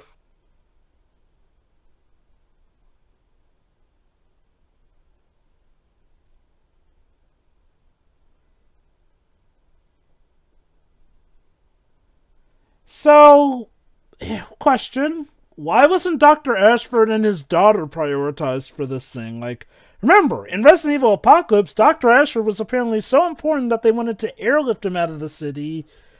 Except if he was that important... Sorry, Joe, but remind me again, isn't the whole thing that the container needs to be broken in order to release the antivirus? Yeah, but however, it It needs to be broken outside the hive, apparently. Oh, okay, because otherwise she could just shoot it. That said, this is stupid. There's apparently only one vial. Like, dumbass, if that vial gets smashed, then there goes Umbrella's plan too. Also, he's the villain. He's gonna do that anyway. Why should you believe him? Like, this is the exact point to where, you know, he will do it anyway just to troll you and tell you how stupid you are. But it turns out Beardy here is one of the bad guys. Yep, that's a throwback to Revelations 2. And I care so much.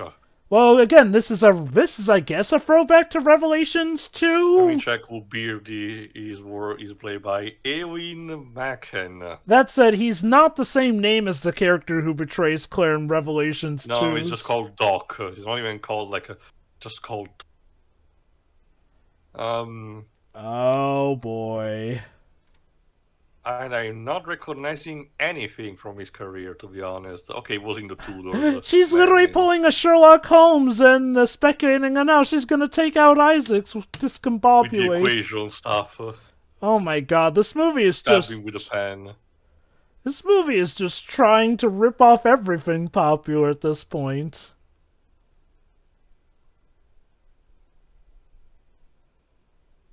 But wait, he was able to tell what she was thinking. Why is that? What could this be? He's apparently bonded with a computer, which makes him super now, I guess. And he gets to see also the scenarios with the percentage.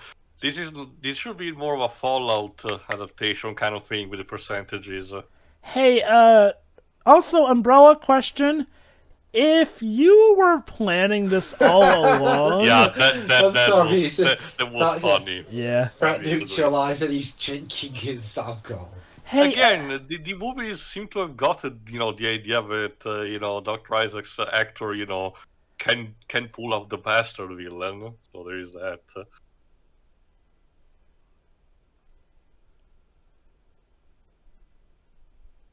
What a wonderful design philosophy for your clones. So yes, this is the original for real, yo, Isaacs. Are we sure about that? Are there any other Dr. Isaacs I should be knowing about? Again, this guy owns 50% of the company. Why did he have a clone running around playing subordinate to Wesker? Just call the shots yourself. And who's on the wheelchair? It's Alicia Marcus. Yep, the girl from the start of the movie. Marcus's daughter. All grown up. She owns the other 50% of the company.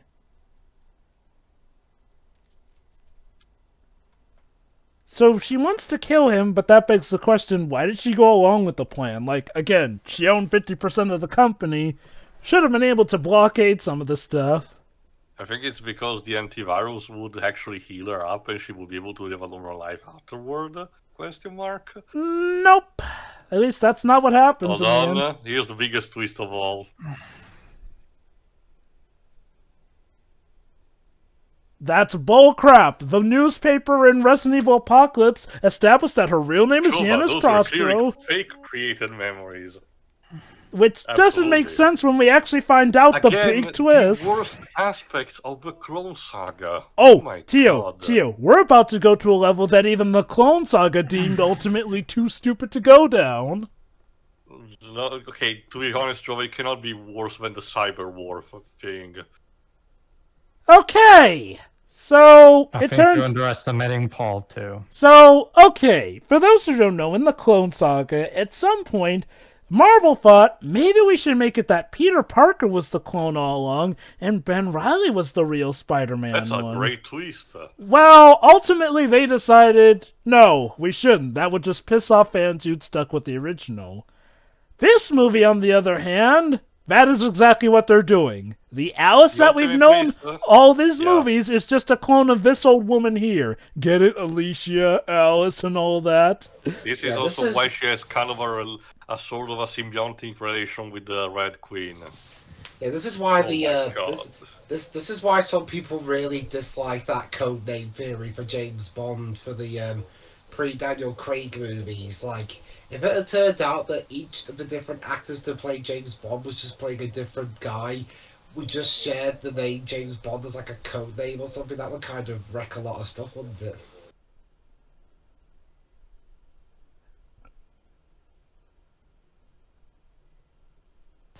Turns out he actually accidentally signed a cares? contract. The war is over. Fuck your stocks. Oh, I'm this bit. so pissed off because there is no alcohol. I should be guzzling down right now. Watch this.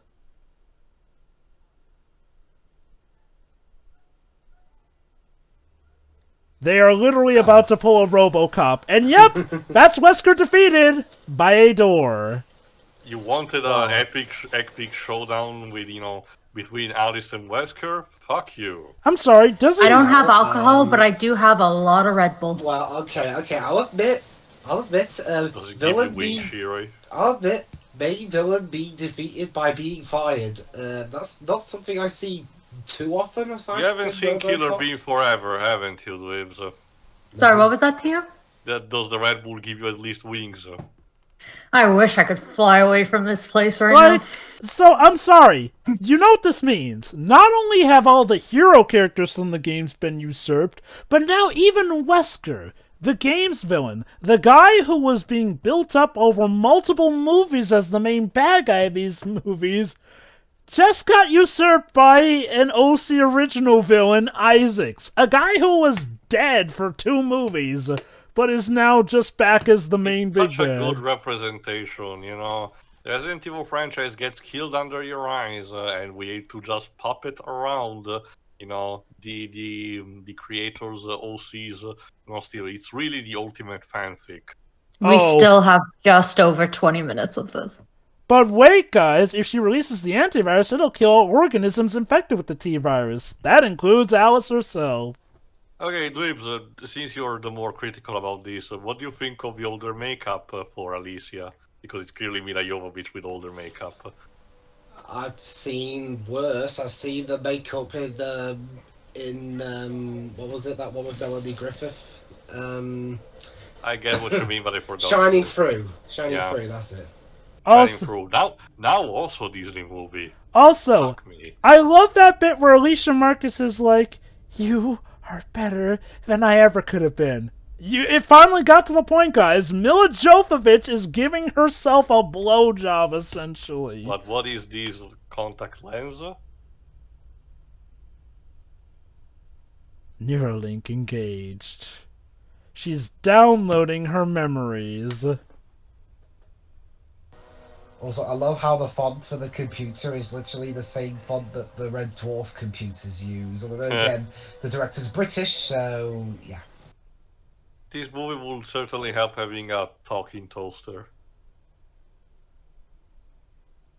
Howdy doodly do. This is really Wesker's end. Good lord.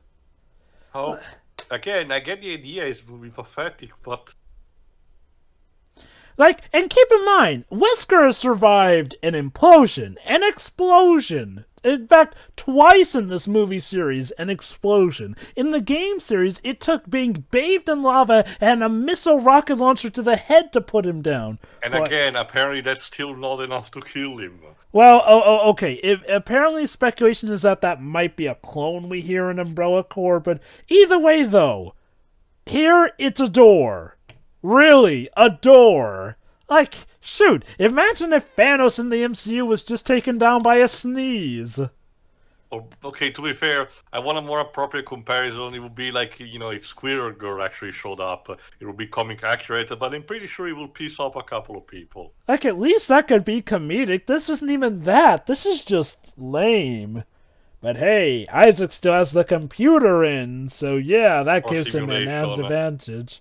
It's funny, Anarchy Reigns, I think, came out a few years before this, and it kind of had something similar for its climax, where the game makes you think the villain actually has won, but it turns out he was just essentially hallucinating, and he actually loses. Paul, not Paul and whoever and the editor, not for nothing, but I don't think Olivier Megaton was the best influence for your movie. She literally just crotched kicked him.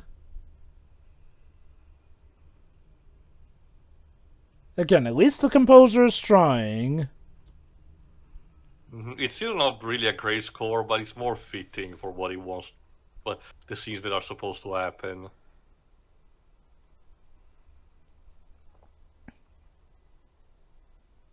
slicks back his hair like an asshole. Hey, guys! How about another Isaacs and Alice fight in the laser hallway scene? You know, just like the third movie. The only thing that's missing is him eating an apple. Yeah, even he's like, you know what this means. Yep, it's time for lasers again. There we go. Okay, it wasn't the flip like Leon did, but...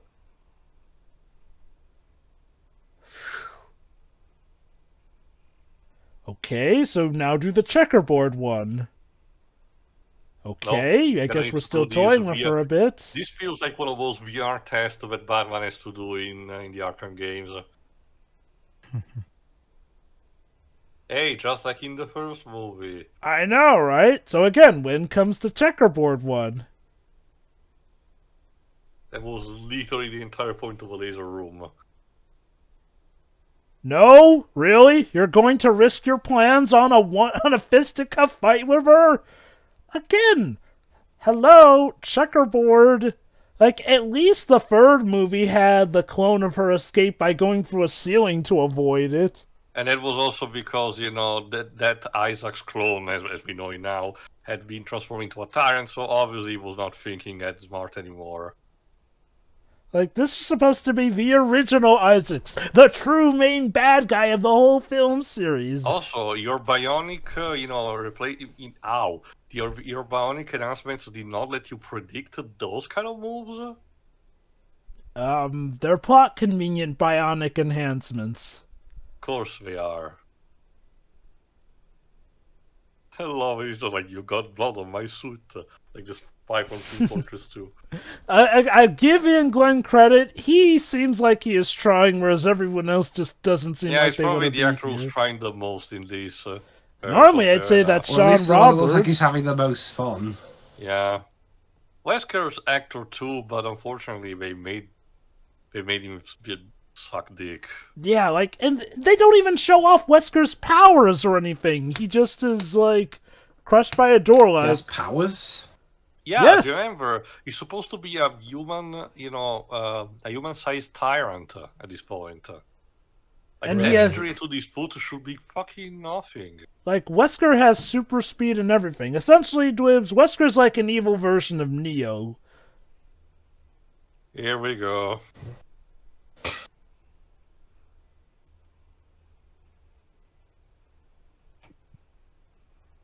Guess his bionics didn't predict that either. Alice is just that good. Yep. Oh, but wait, hold on. He's got her on the ropes.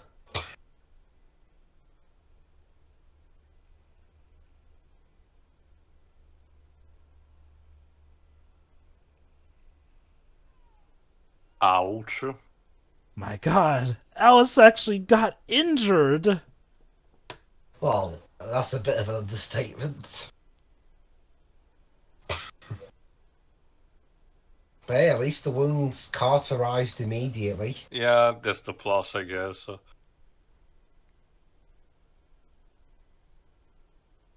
But wait a minute. What if this was all a part of Alice's plan?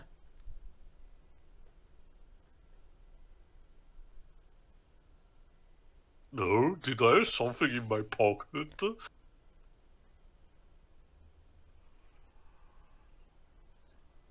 So somehow Mr. Bionic Computer didn't predict or sense that. He did not felt that. He did not felt that. He wasn't feeling that in his pocket until it was too late. I just... This movie's stupid. Holy so cow. goddamn stupid. And yet somehow that didn't... Well, I mean, I guess the best pickpockets can do that. But he's supposed to be a bionic computer who should, you know, predict that. Also, yes, thank goodness that bomb didn't explode the antivirus in his other pocket. That's your one-liner. Fuck off. So remember... That's the tagline of this movie. You feeling cheated. Sure, why not? Let's kill the remaining game character. Well, why don't we? Wow, Alice didn't even hesitate. So let me get this straight. You'll risk life and limb to go get a little girl, but Claire, supposedly your longest living friend? Nope, just leave her. But uh-oh, Isaacs is rebooting. Whatever that means. It means he's coming back. But he's not, like, actually a computer. He's, like, partial computer. Augmented. I don't get it. But okay. Augmented. Do it, Alice, for fuck's sake. Yeah, like, right Just fucking now? throw it! You literally just need to smash it! The yeeting is real, come on. But it means she'll die. Oh no! What a sad Alice. thing! Alice! Not the music being more emotional than any of the characters have been in this fucking... that day. But these days there's not any more strength in the heart of Mila Jovovich. Can we go home yet? How did the original Isaacs get up there that quickly? How about this, Shiro? You can go home if you swear your allegiance and pledge your loyalty to this bitch. Alice the Goddess. I will say I pledge my allegiance to Alice the Goddess. Yeah, I love that the bit. two I love actors that bit. Who are screen effect is you? actually cool. You idiots. So can I go home now? I did not. I don't know, Shiro. That didn't felt sincere to me. Oh no, it was very sincere, because you didn't say which Alice I had to be talking about. Bye! I love it! The real Isaacs gets killed because... And he didn't think that maybe it was a bad idea to just tell his clone right to his face that he's the real one. That, again, his bionic implants are so inconsistent. And apparently that kills him! So an explosion doesn't put him down, but no, one of his clones stabbing him kills him. Oh, why, Wesker? Yep, now that he died, he released the grenade when, yeah. And yeah, there we go. And now even the original Alicia is dead. Come Just on, smash Alicia. it, for Christ's sake! End this travesty once and for all. Yeet. And somehow that will cure the entire world. Because...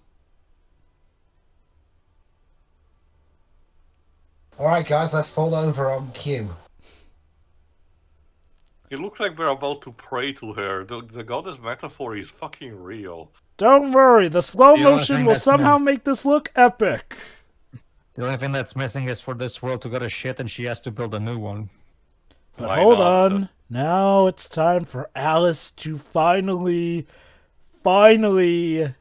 die. Sure.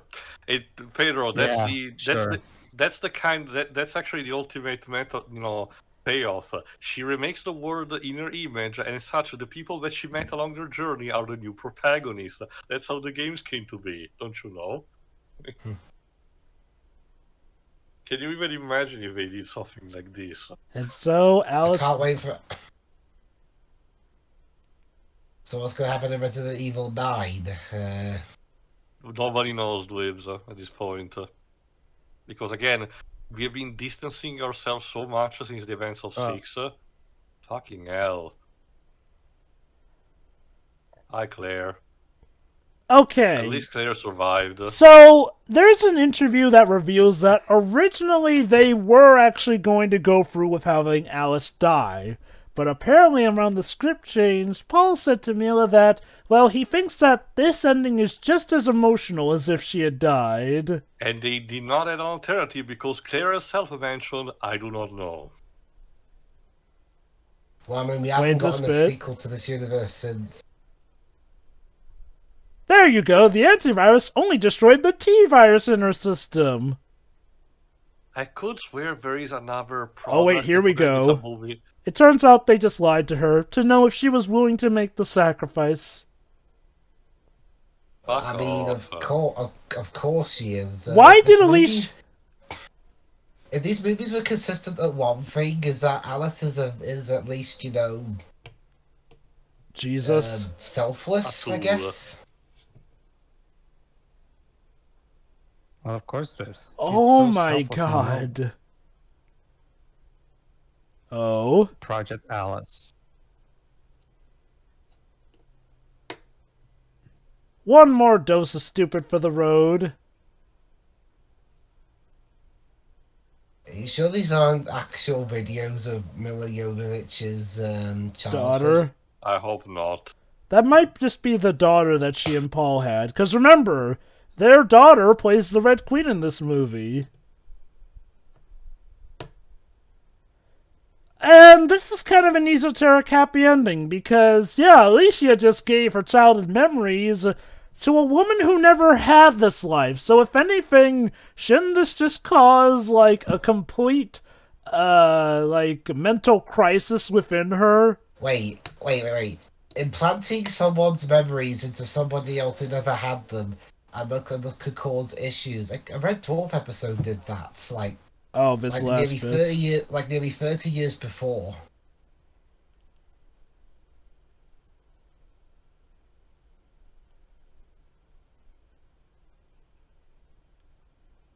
You think? No. Yeah, No. I'm just gonna get a huge fan out and blow it faster. And yeah, that's how it ends up. Sorry, Alice, but your story finally ends here. They knew this was the final chapter. Why did they still end this openly? I really wonder if Paul legit wanted to make a sequel, but again, Sony were the ones pretty much saying, no, we're done.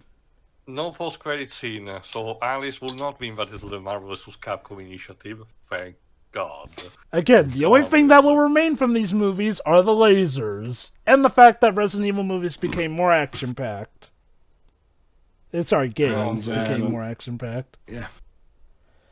And apparently there's a Resident Evil live-action product that's worse than this that came out afterwards. Yes, the Netflix series. Sounds pretty scary. Oh yeah, the Netflix series is its own league of stupid, but... Dwibs, we're finally at the end of this film series. Your final thoughts? The best thing I can say is that I've seen more anticlimactic endings to film series, or series in general. I mean, they at least somewhat achieved their goal at the end. Released the antidote, even though it's going to take a while because of the, winds are a bit slow. Yeah. But other than that, this is a pretty middling end to a series. Like, I mean, I get one aspect, bringing back an older villain. But aside from Ian Glenn being admittedly pretty cool in the role, his character is I think his character has less depth than the guy he played in Tomb Raider the movie. That says a lot. And bear in mind, that's a scene where Pedro literally burst into laughter at him meditating while he's thinking of evil stuff to do. Mm-hmm. Wow. Miller, she's trying at least. But if anything, the best thing this movie did was show me that she could actually pull off a pretty good Nanny McPhee impression. Or Robot Chicken. Although considering that Nanny McPhee has nothing to do with Resident Evil that I know of, is that really a compliment to the movie? No. I mean, I probably want to come across it anyway.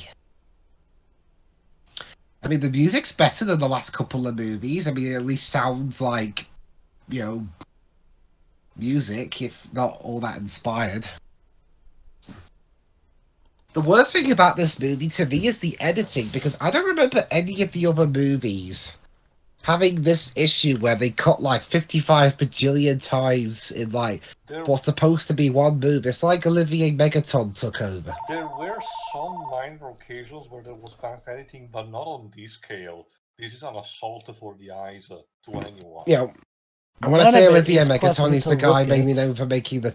When I say Olivier Megaton, he's the guy who did the Taken sequels. Mm-hmm.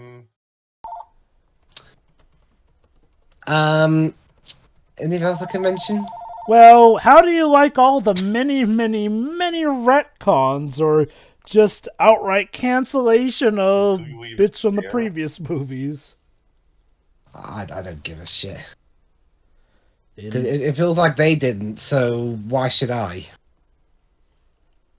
Like, and again, though, they managed to piss off fans of the films by just going, hey, that big climax you were expecting to follow up with Retribution? Nope, you're not getting it. Enjoy having Alice be solely the only good guy. Like, look, even if Alice was a good character, you have to realize people are probably going to get bored with just her being the only hero allowed to do stuff. Which is going to be interesting when we get to the because from what I understand, the problem with Welcome to Raccoon City is that Mr. Roberts, who was the director and writer of that, overcompensated. Is that fair to say? Well, it's more of a case where trying to be more close to the games, but at the same time, he made basically a mess. The best way to describe it is Welcome to Raccoon City is closer to the games. However, in terms of getting little details actually correct, it misses the big picture and really messes with the main stuff. They get the characterization all wrong. They make Leon an idiot, Jill Valentine an idiotic gun nut, Chris a guy who's apparently great pals with Birkin. Oh yeah, and Claire apparently knew Lisa Trevor. Just to list off some of the issues with it. And the funniest thing about that is that Roberts is apparently a big Resident Evil fan. I can get what he was trying to do with that. It's just... Well, okay, trying to explain it in length would take a while. I'll just say this. It missed the big picture. Well, yeah, it's literally... It missed the forest for the trees, essentially. So... what's the moral? Don't buy people saying they're big fans of stuff? No. I can actually believe he's a big fan, but he adapted it pretty badly. That said, also, I do wonder how much executive meddling could have possibly happened. That is a possibility. That said, it's still better than the god-awful Netflix series. Oh, Lord, that's another thing that's weird. This movie and the Netflix show...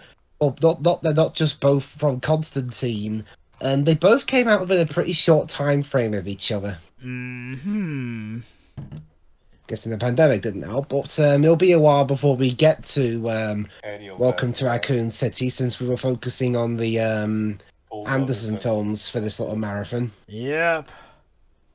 So yeah, overall, the final chapter, at least it lived up to its name. Unlike a lot of other things with the word final in it that ultimately weren't final. Wait. Yeah, I guess there are a few like that. Just a few, an entire franchise based on that. Star Trek 5. Final Fantasy. Yeah. Final Fantasy. There are others that I'm pretty sure there are others, but I can't remember. Alright. Yep, that's me done. Shiroi, I know what your final thoughts probably are gonna be, but please... tell us how much you saw first. Well, the attempt at audio description by my fellow commentators was pretty decent because I wouldn't have been able to understand shit without it. Because, oh boy, this movie was either like incredibly dark or obnoxiously flashy. It's like, wow, you really didn't want me to watch this, did you? No, Alice is mine. Don't. I have my own Alice. If I had remembered, how much of a mess it was, I probably would have warned you, Shiroi. So sorry. Like no, it's fine. Like honestly, like I've legit not been looking at this movie most of the time. So we know your thoughts on the visuals, but seeing as how you were one of the people who even called out the absolute contradiction of mess that the plot was, what did you think of that?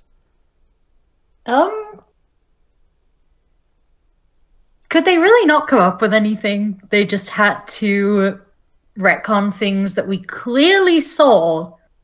Like, you can't tell me that they basically placebo affected her in the last movie. I don't It's stupid. It's just like these movies were already nothing, and they came up with even less for this one. I don't know. Ugh. I don't think there's much else I could say. The music was trying, because the characters weren't. Yeah, that's it. I'm glad this is over. It's been a few days. I hated it now, actually. It's basically like that scene from, I forgot which specific movie, one that MST3K covered, where essentially they're in a recording booth and the guy is supposed to, the guys that are recording are telling to the singer, so what do you think of that? And the guy does the okay sign and then says, it stinks. Yeah, basically. Thanks. I hate it. That is probably... That's it. I'll go next because, God, what a mess. I probably should have used the song Nuclear instead, but I think the Comsuser Todd is also appropriate for the intro. This is just awful. Like, who in the right mind thought that this was the, I guess Paul, because this is a Paul, child, children in terms of movies. So he must have thought that, it was a good idea to do the decision that he did. Keep in mind, like, this was his daughter's film debut, too, since she plays Alicia as a child, as well as the Red Queen. I can see that someone is taking inspiration from Will Smith in the worst way possible. But, God, where do I even start? That's just for the retcon, like that. But the presentation of the movie, is also horrible. I don't know, just nothing in this works. I don't know, I don't even know where to go. Like, because I've seen only a handful of things that I can count on one hand that work. Some of humor a bit here and there. Dr. Isaac's actor who still gives a damn. Occasionally Wesker, but not even consistently on that.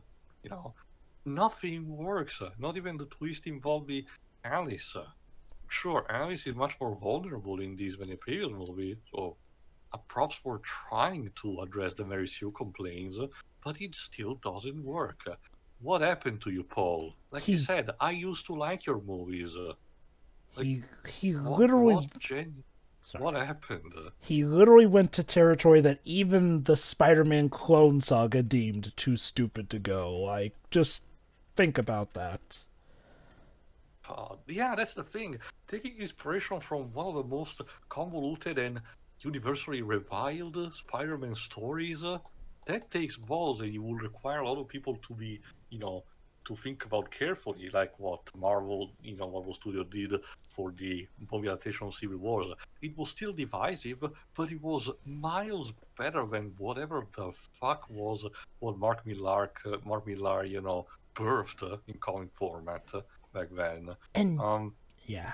So this is just, I wouldn't recommend this movie to anyone. It's a good reason why people just decide to just discontinued, basically, because what the fuck are you supposed to do? Like, the problem is that the previous movies still end on that kind of open note, that you're like, yeah, sure, I was hoping that the movies would end at that point, but it's not worthy anymore because they're still too open as an ending.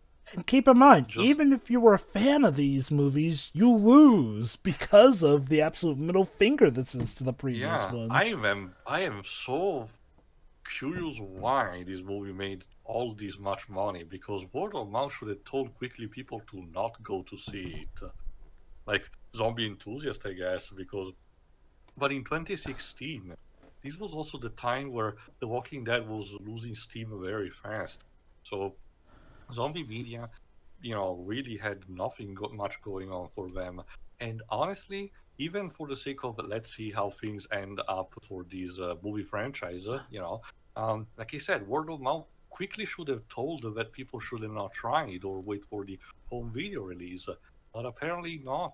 This movie, this awful pig of a movie, was basically the last gamble that paid off a fuck ton of money from Sony.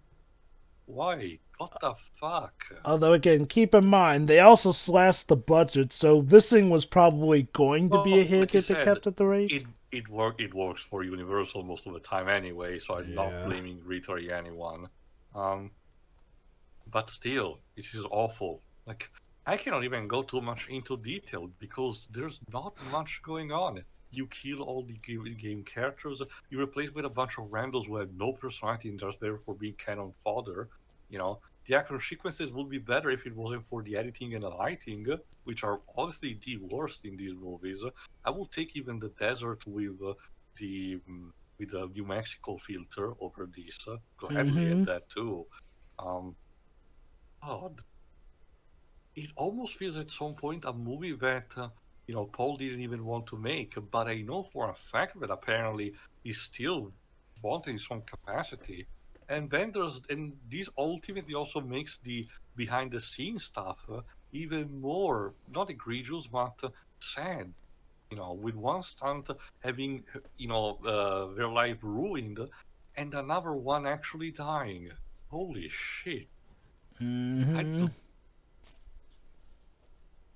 Like, Kazuya's Revenge is still almost properly a worse movie, but it did not have all of these terrible things going on behind it. Like, God. I'm not gonna say that this is the worst video game movie adaptation, because I think there are much worse, and this still has a general idea in some stuff to adapt from the games. It's the more disappointing stuff that's the problem to me. So, fuck this. Like, Paul has lost a lot of respect with me for this franchise. I still forgot to also bit about Monster Hunter, so we'll eventually have to see that with Jay. We promised to him to have him as a guest for that one. So there's that. But for now, fuck that. If it is any consideration to you, it does seem like following this movie, he hasn't exactly had a box office hit since, so... No, it's not. I don't want that. I just want him to make a good movie. I don't want him to be punished or fail for this. Fair enough. That's petty. Still, and in the fact that the Resident Evil movies only got worse after this, it's even a worse fault. But whatever, I'm done. Fuck this. Pedro, please. Well, I'm at the very least glad that it's over, and we can now move on to a much better horror franchise. So there is that. It's also good because Vanessa doesn't particularly care much for me watching these movies because she doesn't like me looking at Mila Jovovich so much. Oh, so, is she afraid? Is she afraid? Jealousy is a bad sentiment, Pedro. Is she afraid of the Ultra Jesus powers of Mila Jovovich distracting you from what's really important in life? No, it's not. It's not that specifically. It's more so that my wife can get possessive at times. But you'll never be free if you don't look at this guy's wife. Again, he's literally a husband who actually wants you to oogle his wife. What a paradox. Like you said yesterday, Pedro, it's equivalent to Mace Hughes going around showing photos of his family, just in this case, just the wife. Look, let me just put it like this, because over here in my country, it's actually socially acceptable. I realize that it's not exactly very looked upon very favorably in most countries, but in my country it is. Here, Paul, Mila, if this is really what you want, there are far better ways of achieving this. Have you ever considered becoming swingers? Because that kind of shit, that's what couples usually do when they need that shit. No, don't you see, Pedro? These movies are their way of swinging, just with the whole world instead of just a small community. This has got. I'm just saying. Consider that, Paul and Mila. Give it some thought, because who knows? That might be just what you need. This is the worst case of the exhibition tag that I ever seen. Because that way, Paul, or even better, there's also you can Paul can do some NTR shit, like where he just likes to stay and watch. For that is delight, a cockard. No, Theo. It's not no, Theo. It's not a cuck arc if he's the one who just wants to stay and watch. You know, that's NTR. That's not a cuck arc. Those are that's different. some mental gymnastics if I ever heard. I love that this is a conversation that's happening Shiri, the movie on a is Resident Evil commentary. Shiri, the movie is just so poor that we have to resort to this. Can we get to the Exactly. games at least? Jesus Christ. What do you want me to do? You want me to talk about that about the movie itself? The movie's shit. What did you expect? Well, this is a movie commentary, so yes, talk about the movie so we can go. Yeah. And don't worry, movie's Shuri, we'll shit. cover No, the Jo- games eventually. The movie's shit. We destroyed everything thanks to the power of the bonds of love that unite us. Fucking hell. Like the complete spitting in the face of anyone who even remotely cared about the previous movies is also terrible. So yeah, that's basically it. I mean, I am so beyond caring with these movies. I'm just glad it's over so I can move on and never watch these movies ever again.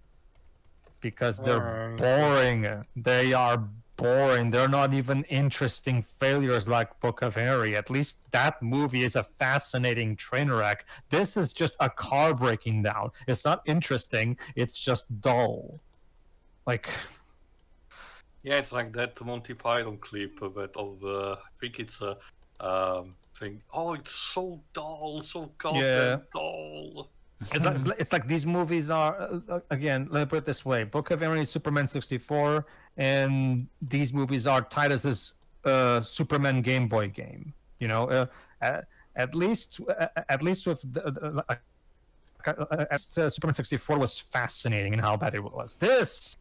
Like where Superman the Game Boy is nothing but just a generic bad licensed game, and this is what this is. This is basically your typical generic bad Hollywood action blockbuster that has no soul and is completely inept in giving you anything even remotely entertaining on any front.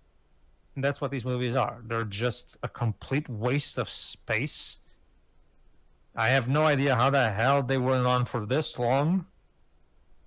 Money. But, yeah. Allow me to remind you, the Mortal Kombat live action series in the 90s died for this. Was it worth it?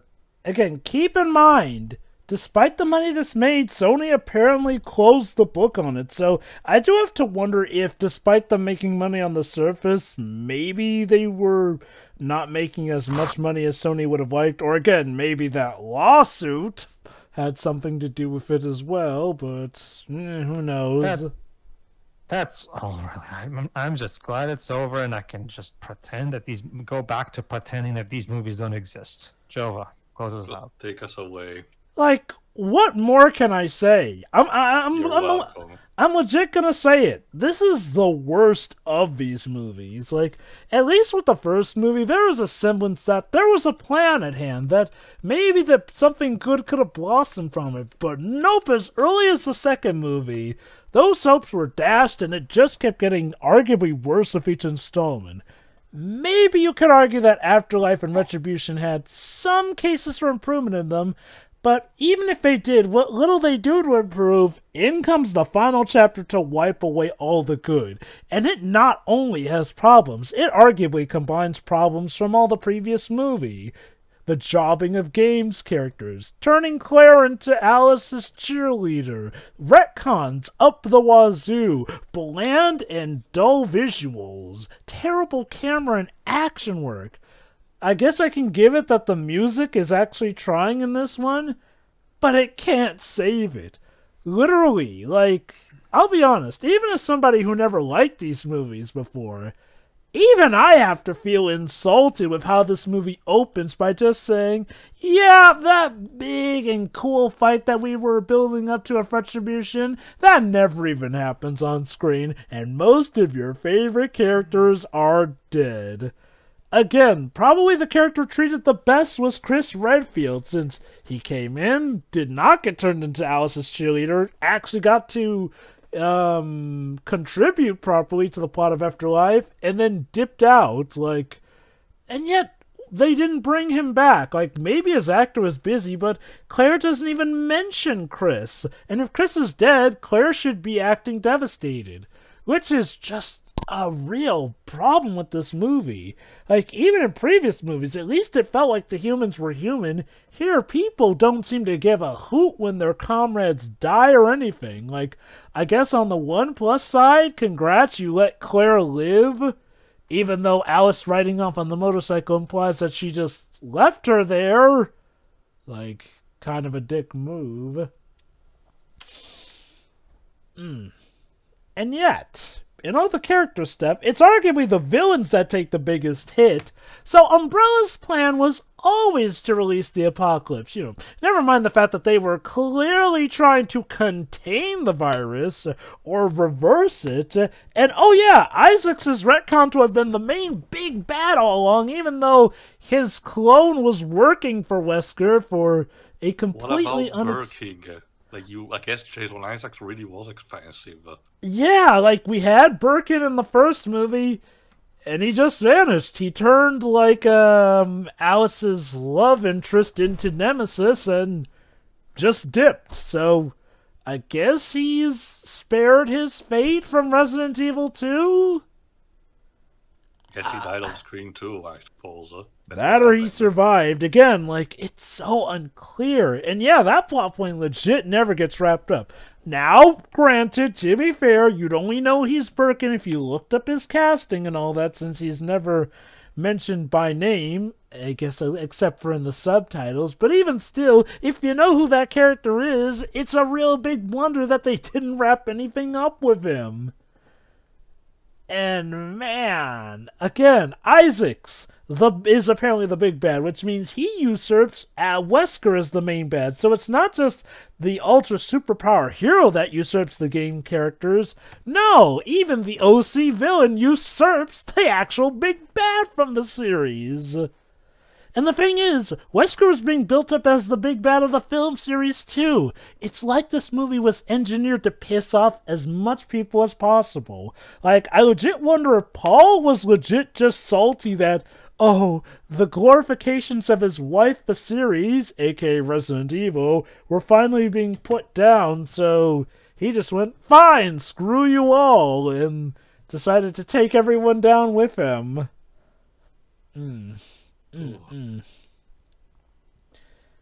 Oh god, like...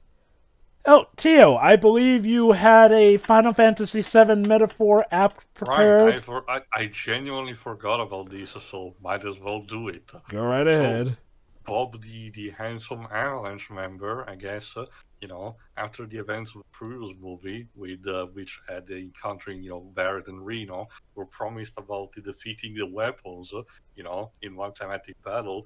But when we cut to the fact that the planet is basically in ruins, that Shinra still survives, and the final boss is revealed to be President Shinra, which is augmented by Mako energy. And it turns out Sephiroth was working for President Shinra after all.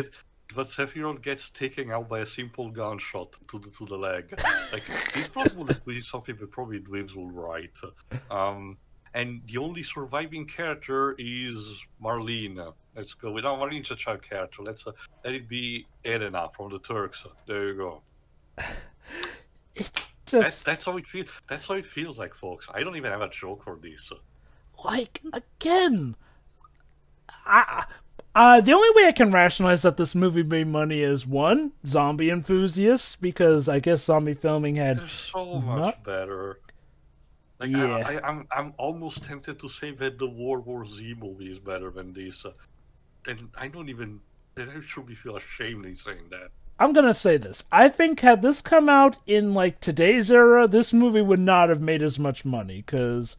Which is what happened to Raccoon City and the Netflix series. Yeah, like, the world was very different in 2016 for a plethora of reasons, but one of those was that while word of mouth was a thing, I do get the feeling that if people really wanted to see a movie, they would just go to theaters, whereas nowadays people are conditioned to just wait for streaming if that movie don't seem worth it.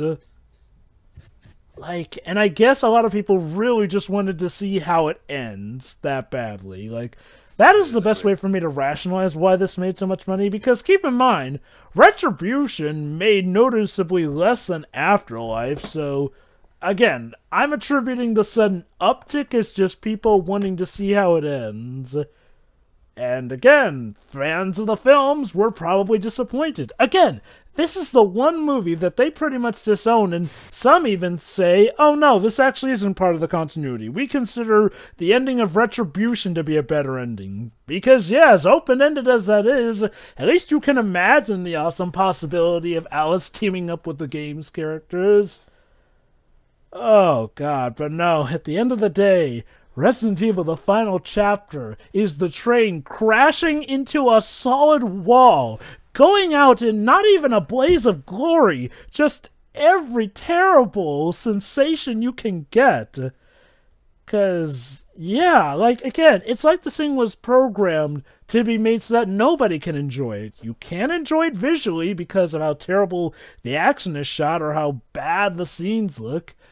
The only way you can maybe enjoy this properly, I'd say, is A, taking the piss out of it, or B, trying to appreciate the music that is trying. And in which case, just get the soundtrack or listen to it on YouTube or something. Or watch a review of it. Again, that's what Phalus's reviews. That's what I'm gonna do tomorrow. I'm gonna start watching Phalus's review of these. Excellent stuff. I need to cleanse myself of these. Yeah.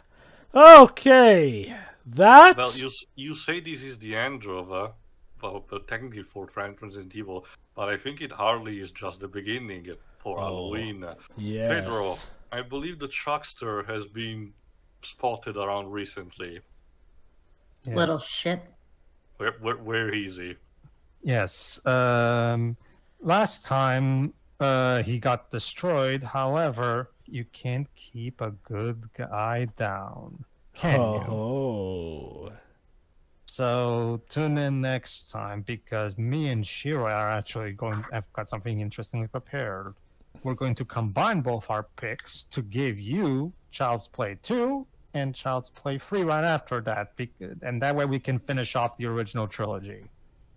Alright then. See ya. See you then. See ya. Oh, Tio, by the way, since we're, kind of foregoing that Tell me superhero... your audio is fine. Yes, my audio is... Oh, thank can God. you imagine... Same for mine.